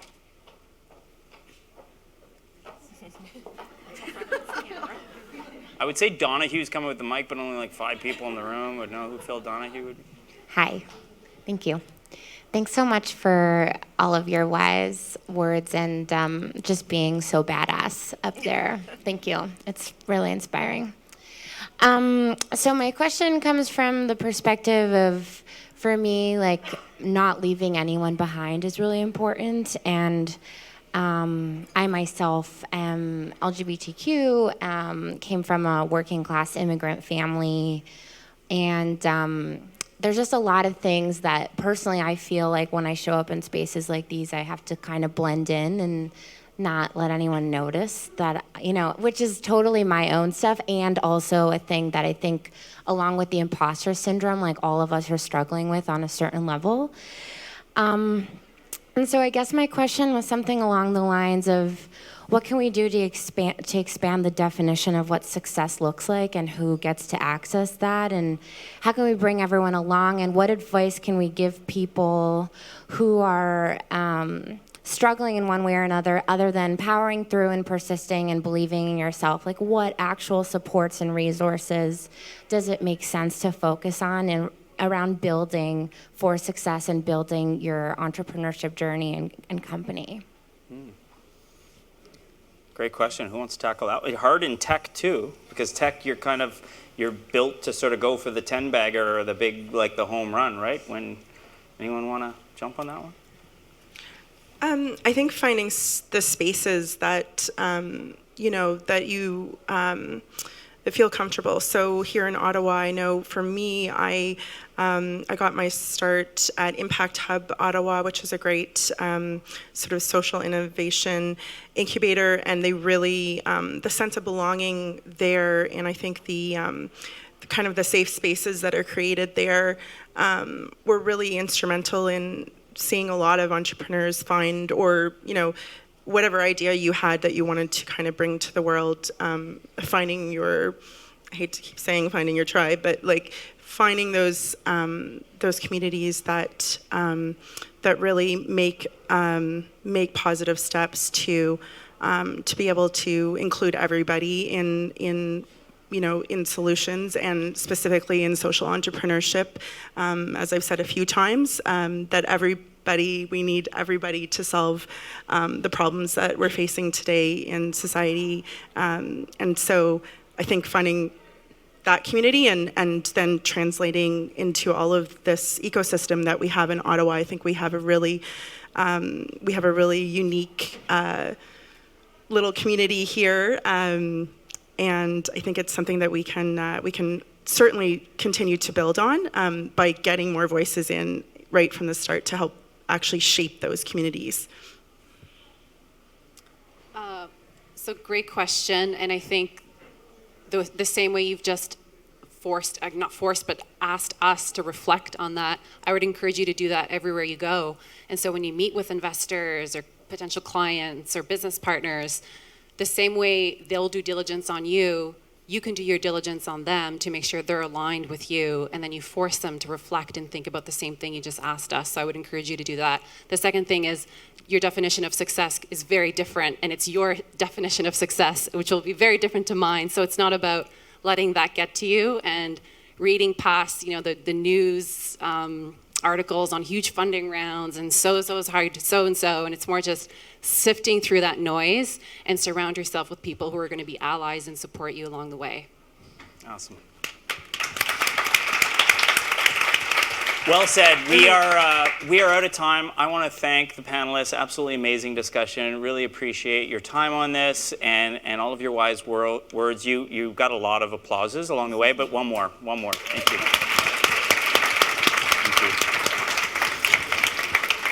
And now I'm going to welcome Sonia back up for the next one up. Thank you.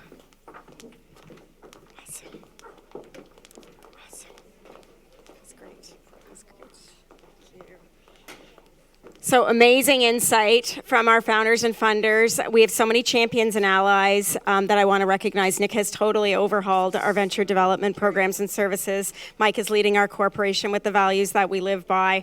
And our corporate communications team, including Katie Leclerc, who is amazing, who has been the architect with me for so much of International Women's Week, leading so much of the charge, has overhauled all the images that you see on our website, the See Her, You Can Be Her mentality.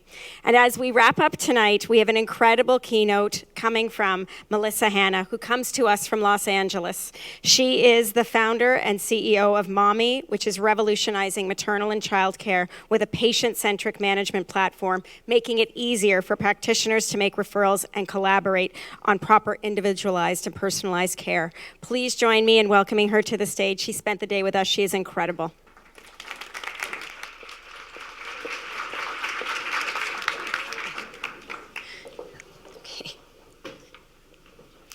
Hi, everyone. Thank you very much. Thank you for that introduction. As Sonia said, I had the privilege of spending the day here with the Invest Ottawa team, with the team behind the accelerator here, and I got a chance to meet with some fantastic founders across industries, and then to spend some time specifically with the healthcare and life science founders that are in the pre-accelerator and accelerator programs. And so there's amazing work being done across this campus, and it absolutely made me wish that there was something like this in LA. To which I think Sonia was kind of surprised what there isn't. And well, LA is just so huge that it's difficult for people across such a sprawling city to come together in a space like this and have a singular sort of point of support and of access and education around entrepreneurship. There's actually a lot of different programs, but this is so unique in that it is so directly tied to the work being done at the city, at the city level. So I'll first reintroduce myself. My name is Melissa Hanna. I'm co-founder and CEO of Mommy. And as was shared, Mommy is a comprehensive prenatal and postpartum care coordination platform. And that's a mouthful. And it has taken me years to figure out how to put those words together in a way that captures what we're trying to do. And part of the magic is that it doesn't necessarily mean any one thing to any one person. And from there, I can sort of extrapolate out what the vision of Mommy is depending on the audience. And this is such a key part of being a founder and figuring out how to pitch your vision to different kinds of folks that you're in front of, whether those are potential co-founders or potential investors, potential advisors, potential customers. You have to find that magic mix of words and phrases that creates a vision in someone else of what that could be, that thing that you're trying to build and that solution that you're trying to offer, but also creates space for a big question of, well, what is comprehensive prenatal and postpartum care coordination? And that's just one of the many lessons that I've learned along the way of building my company. Mommy was started in 2014. I had sort of been kicking around different versions of ideas relating to maternal and child health care before that, but we formalized it and registered the company in 2014, sort of against my will. There was an accelerator program, not anything like what you have here, really more, back in the day. It seems like so long ago, but it was an idea for a sort of a intensive week-long program for female founders to get their confidence level up and figure out how to pitch an idea, and we all just had that, just ideas. But there was a restriction that you had to actually have a formal company to be a part of the program. Looking back now, that was a red flag. I always tell founders, one of my key pieces of advice is, don't form the company until, really, best case scenario, someone's got a check with your name on it, and you're like, hang on, let me just go to the bank and make an account for that to go into. Because some of my advice is a little silly, and it's a little blunt, and you can chalk that up to being an American if you want. I'll take it. But there are so many twists and turns along the way in the startup journey that the last thing you want to do is to obligate yourself to what was just a half-baked idea because some sort of founder boot camp said, well, you've got to go ahead and register it so we can take 1% of it before you even get going on the idea. Again, red flag now looking back. But I did it, and we didn't know what to call the company. I mean, that's how early it was. It was like, we should do something in maternal and child health care. And the lawyer said, well, what are you going to call it? And I said, I don't know. We didn't get that far. So we went with MCH Ventures, which the lawyer said, is that Maternal Child Health Ventures? And I said, no, that's Melissa Claire Hanna Ventures. I don't know what I'm doing here. So that's actually the formal name of the company. It wasn't until later that we called it Mommy. Why does all this matter? Because there are so many, like I said, twists and turns along the way. One of the things that came up in conversations many times today with the founders I spoke to around the building is that you have to have a clear vision of the problem that you're trying to solve, but you also have to be really prepared, almost the point of dogmatic, in a belief that the road will rise up to meet you in the thing that you're trying to build. If you deeply believe in the solution that you're offering, if you believe in the problem existing enough that someone should actually commit some of their career and a lot of their money and a lot of their sanity to solving that problem, and you kind of think it might be you, then there's a sort of a flip side to that is very much set in faith and belief in self. And I say to the point of dogma, because there's no actual evidence that is all going to play out that way. And that can be one of the most difficult and even mentally exhausting and tormenting parts of this. And I know that there's founders in the crowd. I know that there's some funders in the crowd as well. And I always say that it's really important to create some space for that tension to exist, to not deny it and not shut it out, because it is a very real part of being a founder, is waking up on Sundays and totally feeling yourself, thinking like, this is happening. Oh my God, I'm like actually building this company. But then on other days, waking up and saying, what the heck did I do? What did I sign up for? I shouldn't have even told anyone I was doing this. I'm gonna have to shut it down at 5 p.m. today. And I've had those days. Now, a couple of aspects of the journey of building Mommy. I'm gonna start at the end, which is sort of how I ended up here, and I think how I got the call for this opportunity. Last summer, we announced a fundraise with some pretty high-profile names. We raised $3 million from the likes of Mark Cuban from Shark Tank, Serena Williams. I should have said her name first. She's more famous. He'll accept it. He realizes that too, that Serena is more famous than him. But Mark actually was a very big part of bringing this round together and understanding that there was a big opportunity here. And actually, he was at the bookend part of this, sort of the end of the fundraise, kind of tied it all up and got us to our finish line there, where Serena was actually one of the earlier investors to commit. She got it right away from a very personal place, but also from a financial place, and said, this is a billion-dollar industry. Helping moms and babies is a multi-billion-dollar industry. In the US alone, to the tune of $160 billion is the cost of healthcare services for mothers and infants every year. That's just the prenatal period and up through the baby's first birthday. That's none of the rest of the pediatric care. That's none of the rest of women's healthcare, and that doesn't even include strollers and formula or diapers. 160 billion, just the amount that the United States spends to provide healthcare services to just under 4 million babies and mothers a year, or well, 4 million births and more mothers. And why does that matter?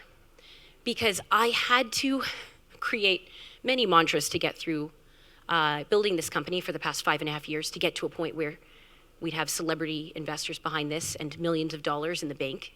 And yes, it was crazy to see millions of dollars in the bank account that day that I logged in and all the money had actually been transferred by the investors, called the Money in the Bank Day. If you haven't been there yet, it's a thrill.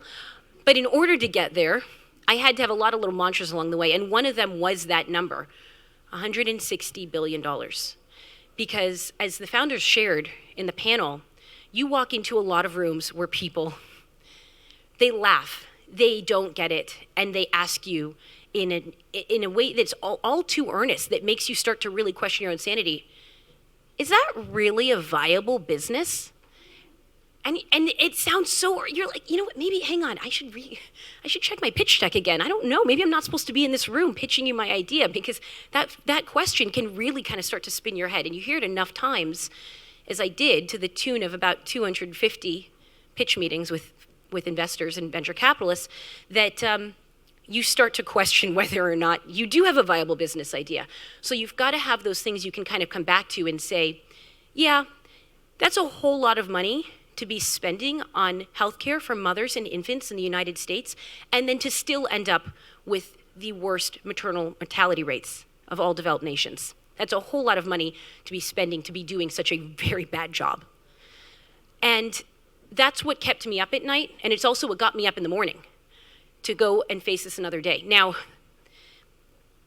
that's the sort of, I would not say the end of the journey, but that is sort of getting us up to where we are now. So for the past 6 months, I've been spending $3 million.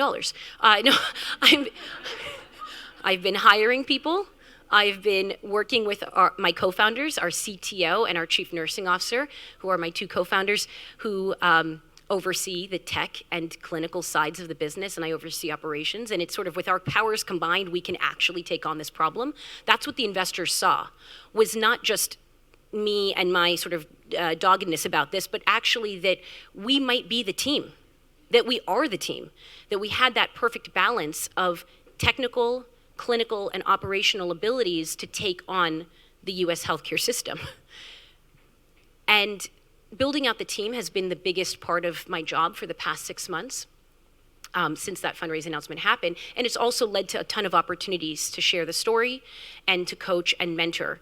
And many times I get a call like the one that I received from the Invest Ottawa team, and I think to myself, they definitely called the wrong Melissa. Like, there must be another Melissa Hanna that is worthy of this opportunity, because who am I to speak about this? I am still in the middle of the beginning. That's how it feels most days of the week. But then I get to be in spaces with founders who, frankly, and I told several of them today, you're just a smidge behind where we're at. You're much closer than you think. And it's important to tell people that and to remind people that you've come a long way. And sure, there still is more road to show up for you, but you're farther along than you think. And that proximity is very important between companies of our early to mid-stage, seed stage company, to pre-seed stage.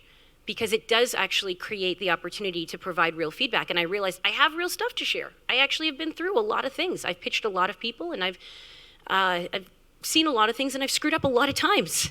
So I can share that. But actually building Mommy was not at all part of my roadmap for myself professionally. And so I'm going to share this little snippet of how this came to be, because I think it's emblematic of a lot of founders' experiences. You have to have that commitment to build the company. And by the time a lot of people meet you, they're like, wow, this person is like so focused on this. They're going to do this thing. But not everyone gets to hear the backstory of how you got there and what pain and torment you may have gone through to get there. And so my sort of behind the curtain story is that I never intended to work in the field of maternal and child health care. Not only did I not intend it, I swore that I would never work in this industry. Now, I mean, as a child, like, why would you do that? I mean, has anyone ever swore to themselves, I will never be an astronaut? No, but like that was how I felt about maternal and child health. The reason being that my mother is one of the pioneers of the industry. So I didn't want to live in her shadow. I was pretty sure about that. I didn't know what I was going to do with my life, but I was pretty sure I was not going to live in my mother's shadow. She had designed some of the most successful maternal health and breastfeeding programs across Southern California. They were so successful in their early days that they grew and grew and got replicated at health systems across the U.S. People said, we want to do what she's doing in L.A., where we're from, and so she really became a leader in the conversations around creating programs for maternal and child health. And 10 years ago, she had really hit a point in her career where she just sort of swore off the industry and said, I've done all I can here, and we're still not reaching every mom. And we are still not connecting the providers the way we said we were going to with these programs in the hospital and out the door, in the allied health community, the folks that go visit you at home when you have a new baby, the folks that teach you your breathing classes and your infant feeding classes and teach you how to diaper and prepare for labor and delivery, all of the birth educators, birth workers, and other professionals that are advocates along the way, that are not your OB/GYN or your pediatrician. I'd hear her rant about this to the point where she ended up actually leaving her job at the hospital. And I said, what are you going to do? She said, I'm going to go out on the road, and I'm going to go visit a bunch of people in their homes, and I'm going to go back to the basics. And she got an RV, a Winnebago, 25 feet long, and she actually drove around Los Angeles, which in itself is a full-time job. But she did this, and the inside looked like a really cute doctor's office, and she went around and she did in-home lactation and postpartum recovery work. And she's an OB nurse by training. And about 5 years in, she came to me and she said, have you heard of HIPAA? I said, okay, I don't know. She's like, it's a law, okay? It's, well, I mean, this is policy in the US. It's like, this law is coming. It's going to affect all of us. We're going digital, but we have to go securely digital and actually find better ways to communicate securely, and we can't use SMS texting anymore, not with the patients, not with the providers. We all have to go onto digital charts, but the digital charts have to be secure, and they have to be encrypted, and all this stuff. And I don't know, I'm freaking out because I went to this class on it, and all of us, home health providers are nervous about going digital because we're using paper charts right now and, checking boxes on our clipboards when we go to people's houses. I said, Mom, this is a tech problem. I think this is fine. Like, we can solve this. I'm going to look online. I'll find you an app. It'll be done, okay? Because that's what millennials say to parents. And I went online to try and find the app. Like, oh, Mom, you're a lactation consultant. Well, the App Store has something for everyone. So, we'll just start there. And I couldn't find anything. And I found, like, half-baked things, like a piece of something. Like, oh, here's a way you can message with your patients securely. And she's like, well, okay, great. What am I going to do for charting and documentation? Oh, okay, hang on. Let me go back to the App Store. And this kind of continued on. And it took like a few months. This was not like an overnight thing. This is like, dinner, on the weekends, going back to my parents' house. And I was actually in grad school at the time. I was living in the dorms, pursuing a JD and an MBA. That's how you know I'm already crazy, okay? I was in a law degree program and a business school program at the same time. So if you're wondering how I ended up building a startup, it was like I was the person for, I was already lost my sanity. And so yeah, in between, law school and business school exams happening sometimes in the same week, I was going home trying to help my mom solve her digital problem for home health in maternal health care. And one day it sort of dawned on me on a Monday, and so I had all week to sort of process this information before going home on the weekend. And every day it was sort of getting clearer and clearer in my mind, and I'd walk around campus and I'd be like, oh my God, no. I have to build this platform. And that's what happened. And so I went home on Friday night and I was like, Mom, I have bad news. I have to build a startup. And yeah, it was pretty bad news. She was pretty pissed. She's like, no, you are in law school. You are in business school. Please stay in school. Keep doing what you're doing. You're going to have a lot of initials after your name and you'll be able to do anything you want in life. Please don't do a startup. Now, she was especially concerned because I come from a pretty entrepreneurial family. And so I was not the first person in my family to do a startup. In fact, both of my parents, including my mother, even with her whole career in healthcare, had started businesses, including her RV business. Mobile lactation, actually, not an RV business. But so she kind of knew. She knew what I was getting myself into. And I'm like, I've been thinking about this all week. I don't know another way around this. I think I need to build the software that you need so that you can not only connect with your patients, but we got to make the software so other professionals can connect with you as well, because we know that maternal health care doesn't happen in a vacuum. It doesn't happen in a silo. You don't just deliver a baby and say, good luck, hope you're going to be fine with the kid, but call us if you need anything, except that that's exactly what happens in the U.S. healthcare system. We literally send people home every day from hospitals and other birthing facilities, and we say, good luck, let us know if you need anything.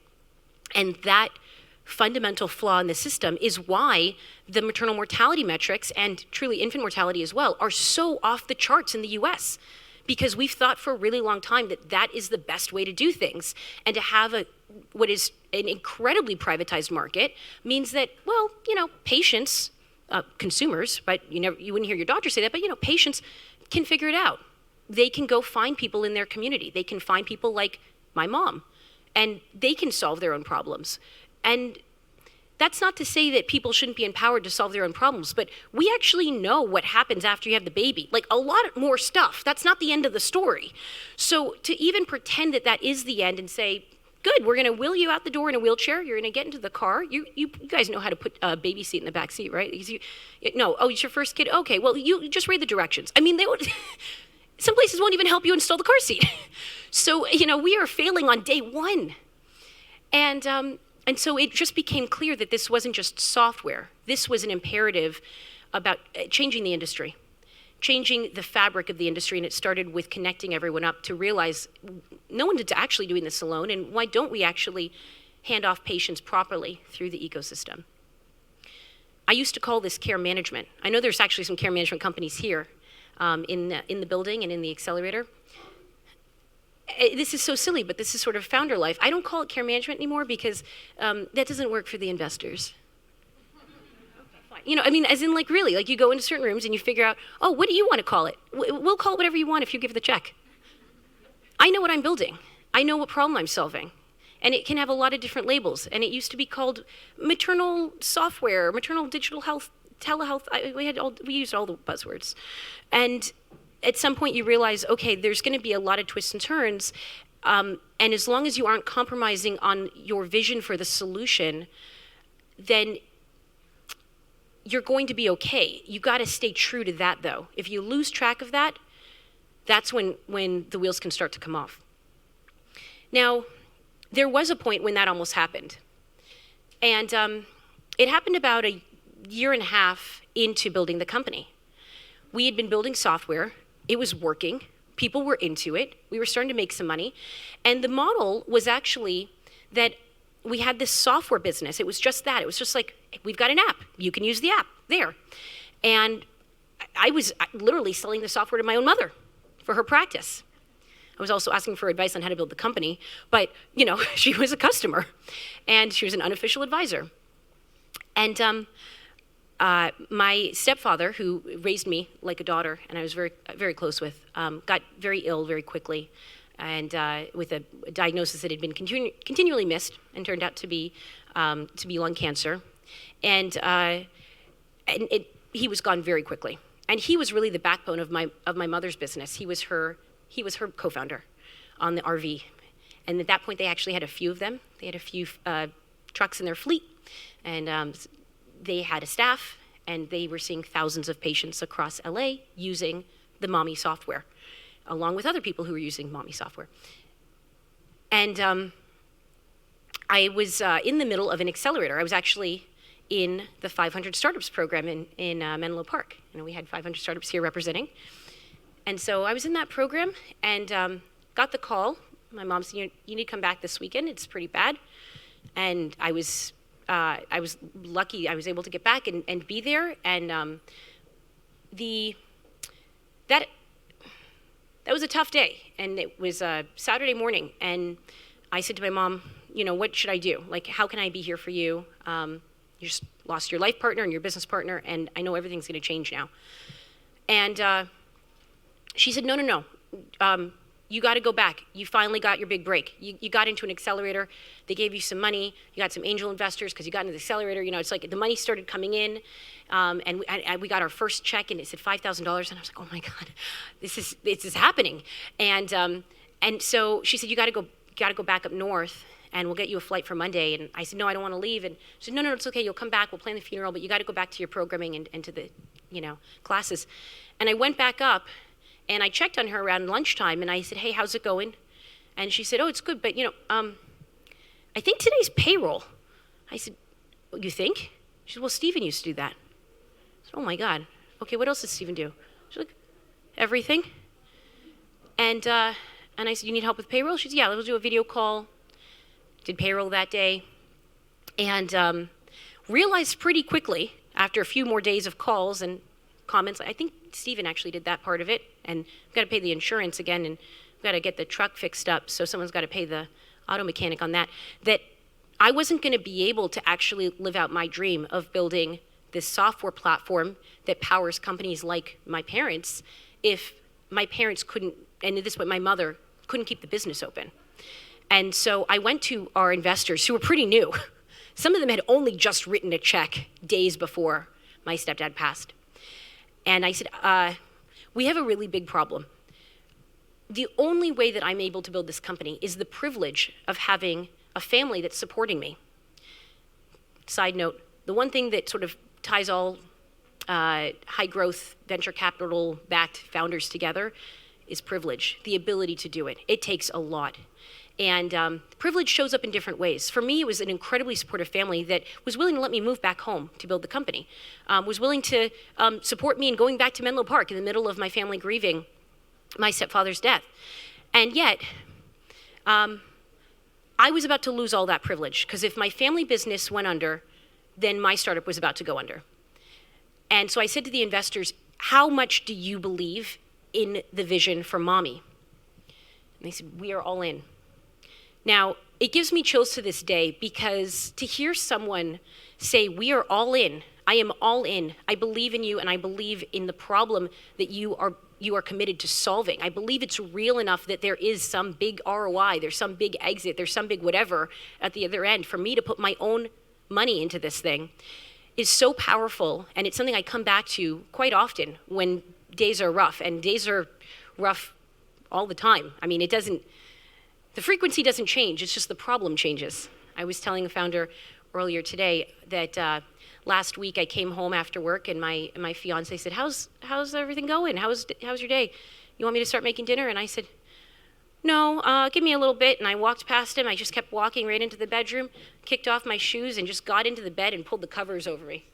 He came in after me. He's like, you okay? You just walked into bed. I said, it's just one of those days. Give me an hour. I'll be back at it. Sometimes you literally have to pull the covers over and just say, tomorrow's a new day. But having people say, we are all in and we believe in you is so powerful. It also is sometimes the prelude to bad news, as it was in this case. And I said, if you really believe in me, you need to believe in what I'm about to tell you I have to do next. I have to buy my mother's company, and I have to merge it into our company. And I know that you guys said you wanted to invest in and build a tech company.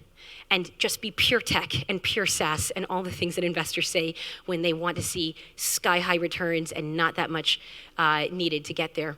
And I said, it's a services business, and I know that doesn't sound sexy or exciting, but if we do not do this, your investment is gone anyway. The only chance that we have at this point is to support my mother and to support the team that she's built and to support the ecosystem she's built around her business, which is truly what's powering the potential of our business now. And thankfully, they supported that, and we were able to make that happen, and we brought that in. And at that time, it was a very painful and almost shameful decision to make. It felt like epic failure that I was completely out of control I'm like that it was happening to me, and it was happening to all of us and to our team and to our investors. And there was no way to be sure it was going to pay off, but I knew that the opposite, like basically the other choice, was not going to work.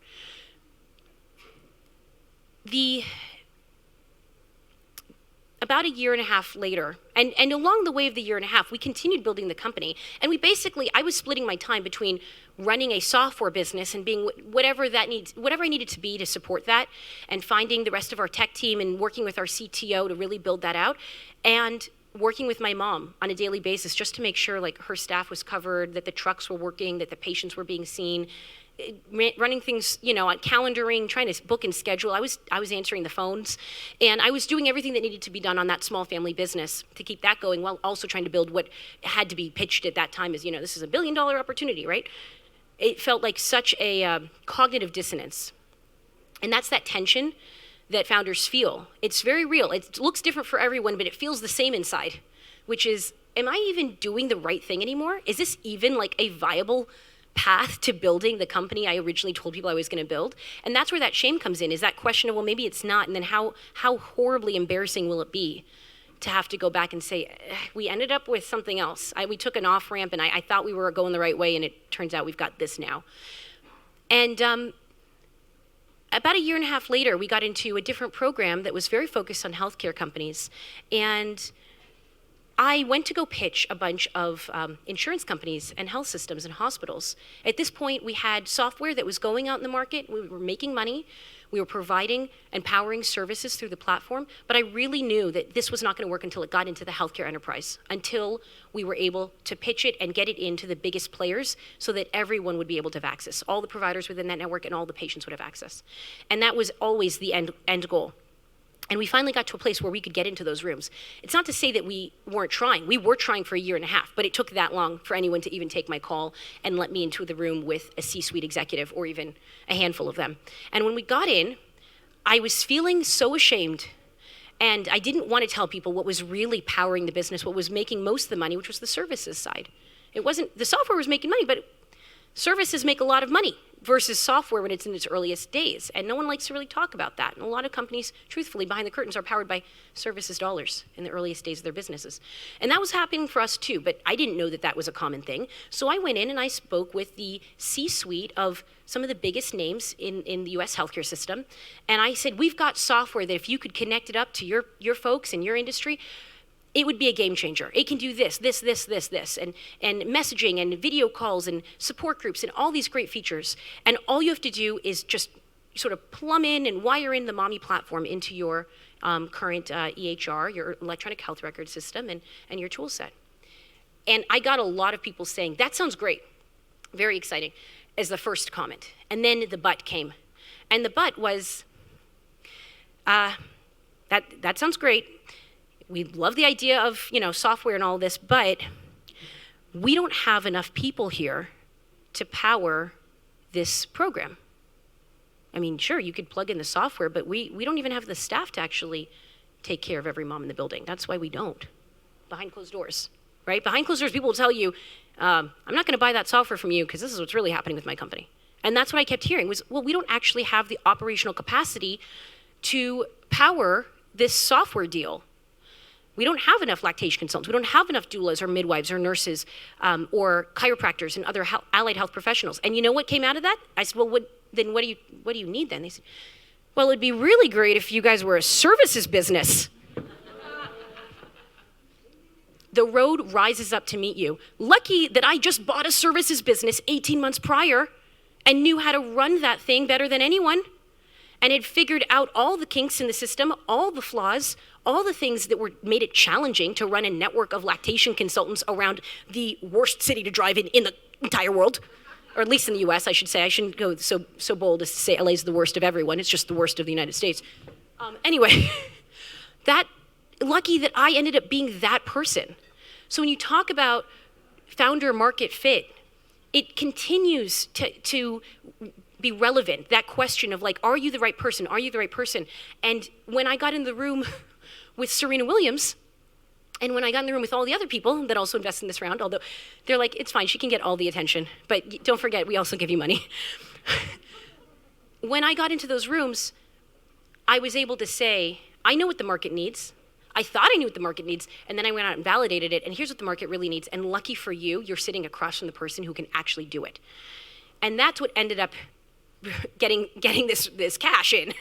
But there are challenges that continue on. They're different now. Now I'm learning how to build and grow and manage a team.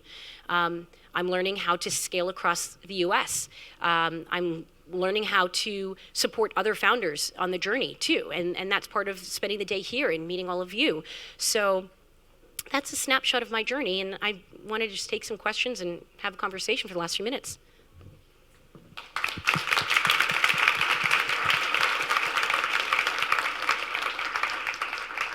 Questions for Melissa. Incredibly inspirational story. Anyone? No? And of course, Melissa will be with us for the networking portion for those who are you can here. come up and talk to me. We'll see. Okay, raise your hand if you're a founder in the crowd. Because we know we've got some. I see some familiar faces from earlier today. Okay, now for the folks that raised your hand, this is what it's about. Name a frustration, name a challenge that you're dealing with right now. And don't worry about making it broad for everyone. Like, what are you particularly dealing with that is bugging you? Finding good people. As in teammates, co-founders, building a team, yeah. That will continue to be a challenge, but the nature of the challenge will change. You're always trying to find good people, but at any stage in building a company, there is also, there's like sort of a perfect balance of the kind of team members you need for that stage of the business. I'll speak from a couple of failures that I had, and then maybe something else will arise from that for you, but passion isn't everything. And in the early days of building a company, you also have to have some key skills. Now, as the founder, or as one of the founders, you have to be able to wear many hats. But as a team member, you have to be like the A+ student on that team, on that thing that needs to get done. And it's generally part of the co-founder's responsibility, I would say, to determine what that thing is that needs to be done. So when you really get focused, you get discipline on what are the 2 or 3 activities, business building activities, that if we're not doing them right now, we're not going anywhere.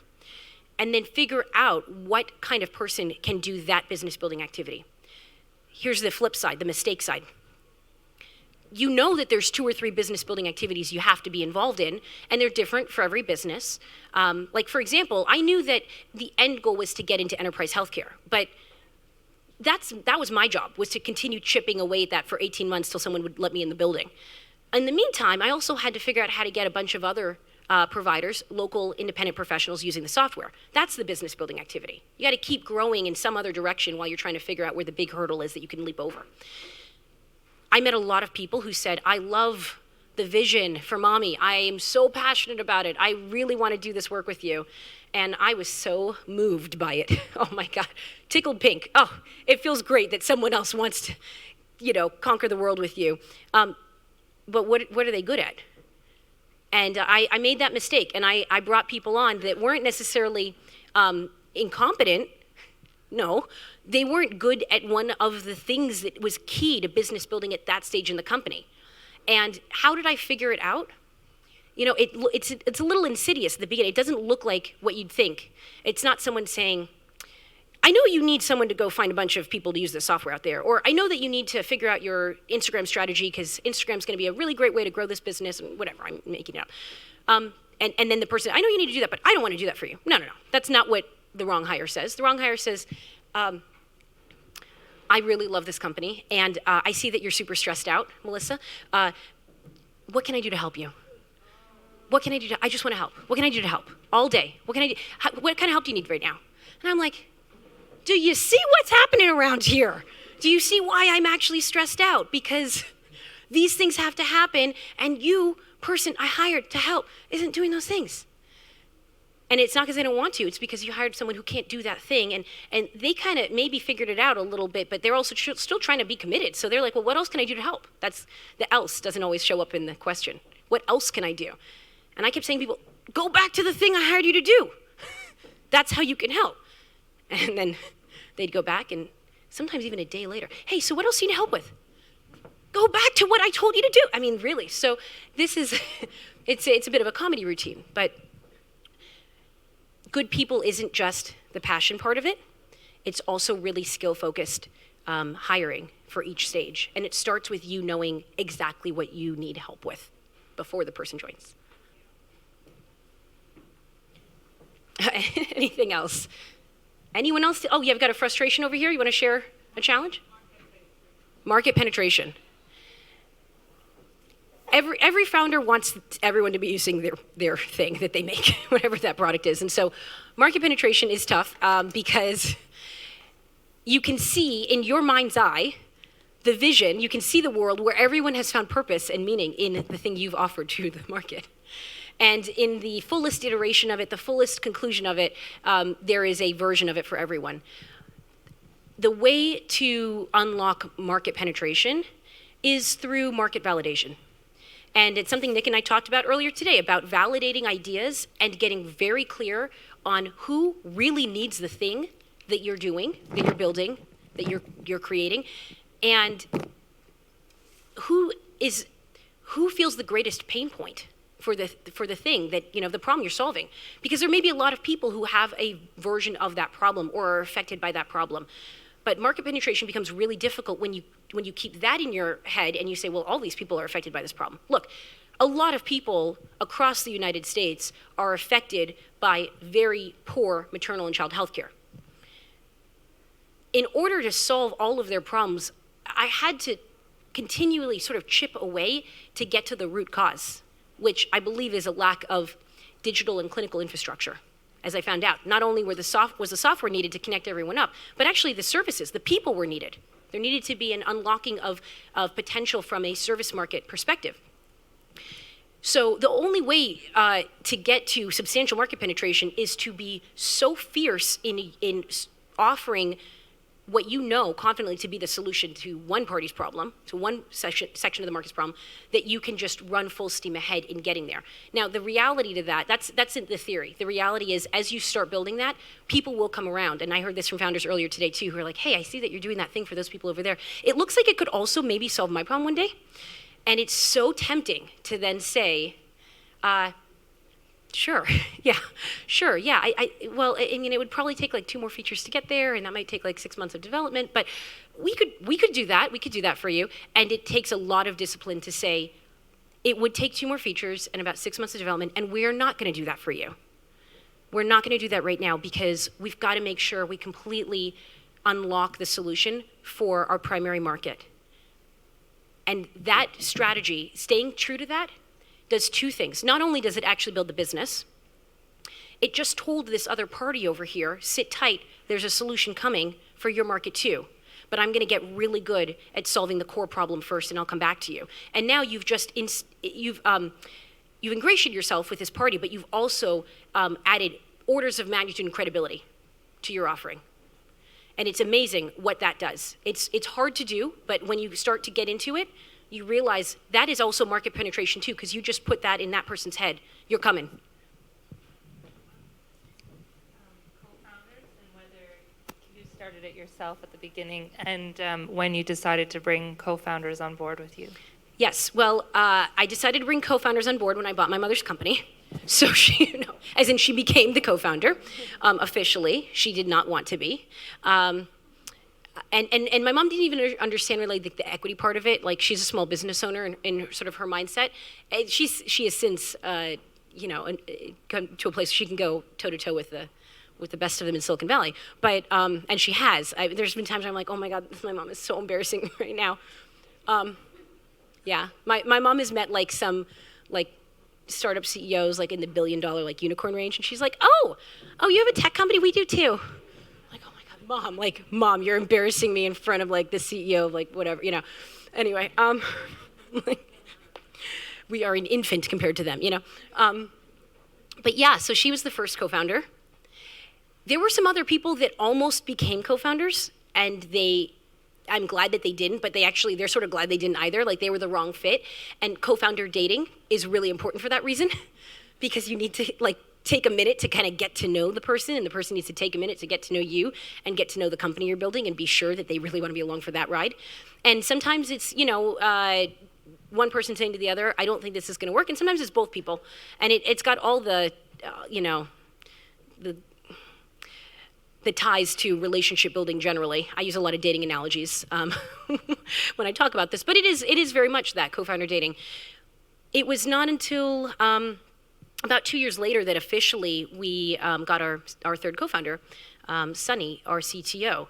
And the quick story on that is that I got introduced to him when I asked my network, hey, does anyone know someone in tech who'd be interested in working on this business? I need an advisor.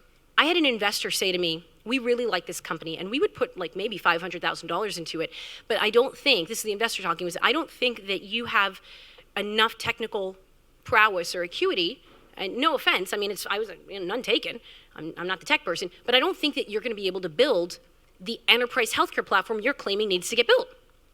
If you could find the right person for it, this would be a no-brainer. And I was like, okay, challenge accepted. How hard could it be to find a co-founder? I'm in LA. I'm thinking to myself, there's a lot of great tech talent here. I know there's a lot of great tech talent here in Ottawa as well. So you're thinking maybe it's not so hard.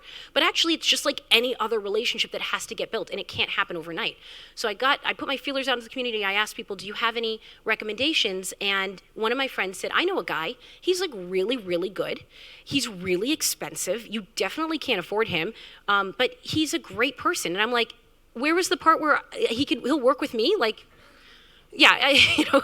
So he said, no. He said he'll take a coffee with you. And I said, okay, good. And here's my hustler founder brain. I'm the hustler, not the hacker, you could say. I'm thinking to myself, okay, I know this guy is really expensive. He's already had multiple exits. He worked at a company. He built a company that got bought, and then got bought into another thing, and built another, and then added $1 billion exit. And like he's like been through it. Like he's like Silicon Valley style. So I'm thinking to myself, I just need to get this guy to give me his LinkedIn URL and a high-res image of himself, and I can put those in my pitch deck. No one has to know. I'll probably never see the man again. He's going to take one coffee with me. I mean, I'm like trying to already like finagle this, like, you know, maybe he'll be an advisor to the company. So I sit down and I start pitching it, and I'm realizing like, I don't know if this is going to work. And so I just say, hey, look, I have investors who are asking me if I have tech support on this. Would you be an advisor to this company? I just need a high-res image and a LinkedIn URL. I just go out and just say it. When we first sat down, I told him, we don't have any money. I said that right away. And so then we talked for 2 hours. He's like, no, I'm not going to give you my high-res headshot. Let's talk. And we talked about the business, and he asked me a bunch of questions. And it was like a date where it's like, okay, well, it was supposed to be over 30 minutes ago, but we're still here. He might like me. I don't know. I mean, this is like, I'm like trying to process this because I'm so insecure and I'm so sure that this is not going to happen that I'm like, I don't know what this feeling is. We're still here. And sure enough, at the end of 2 hours, I said, okay, what are your thoughts on this? And he says, I really like this company. I think I might want to work with you. And I said, okay, see Exhibit A at the top of the 2 hours when I said I have no money. And he's like, I remember you said that. I think I could actually afford to do this. I've been successful in my life, and I've got a lot of things that I've been working on that provide income. I could afford to work on this if you can afford to go in on this with me. I'm going to need substantial equity. And when I tell the story now, some founders will say, "Oh my God, you gave him what? You gave him a lot of equity." I had no cash. Well, that seems like a big sacrifice to make. But here's the bottom line.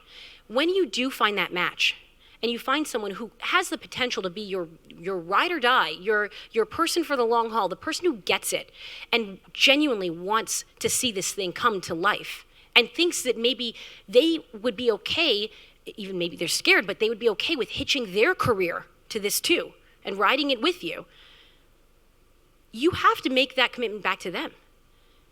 And because I made it, when I talk about this with Sonny now, he's like, I was crying as this was happening. He's like, you were scaring me because you were crying, but I could tell you were fearless.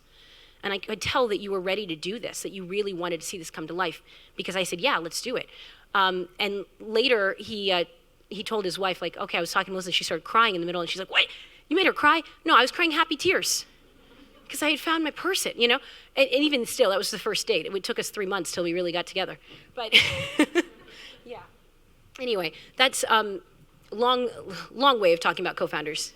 It is not easy for anyone, and if you talk to people who deeply really have strong co-founder connections, like I could build another company with Sonny after this if we both really wanted to. I think we're gonna take a break from each other one day, but like, who knows, maybe again after that. But even those stories, you find that it took a long time to develop that kind of trust, that kind of deep sense of respect for each other.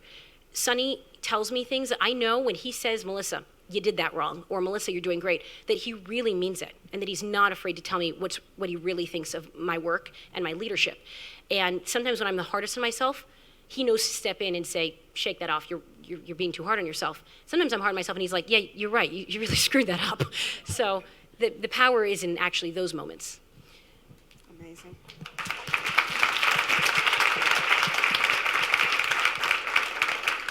Melissa spent the day with our pre-accelerator health tech companies today. She was so generous with her time. And she is known as the smart, sassy, and successful health tech founder that came to share her expertise and experience with us today. And we are so grateful for everything that you have done to inspire, educate, and give us actionable insight here tonight. Thank you so much. It was an honor to work with you. Thank you. Thank you for sticking around. I'm going to call forward now to give us a few closing words. Steph Reed from LSpark, our partner on this event. Thanks, Sonia. Hi, everyone. So I'm Steph Reed, the Senior Marketing Manager at LSpark, and I first and foremost want to thank all of you for being here tonight. Sonia and the team at Invest Ottawa, you guys are incredible. Thank you so much for partnering with us on this incredible kickoff to International Women's Week. And on behalf of the entire LSpark team, thank you to our speakers for being so vulnerable, for sharing such important insights, and we're just so thankful to be part of such a welcoming and fantastic community. Thank you. Thank you to everyone for coming out tonight. So many champions and allies here. We have an incredibly exciting announcement tomorrow morning. It will be on CTV News. They are coming tomorrow morning to cover it. Please, if you have an opportunity, watch our feed. Join us at our investor breakfast with the Capital Angel Network tomorrow morning. Thank you to all of those who supported this event. Rogers, Tees T, LSpark. Thank you to the team at Invest Ottawa who put this together. Katie Leclerc, you are amazing, and I'm so grateful for everything that you have done. And to all of the speakers that gave of their time. Please enjoy the networking. Thank you for coming, and enjoy International Women's Week. It will be epic.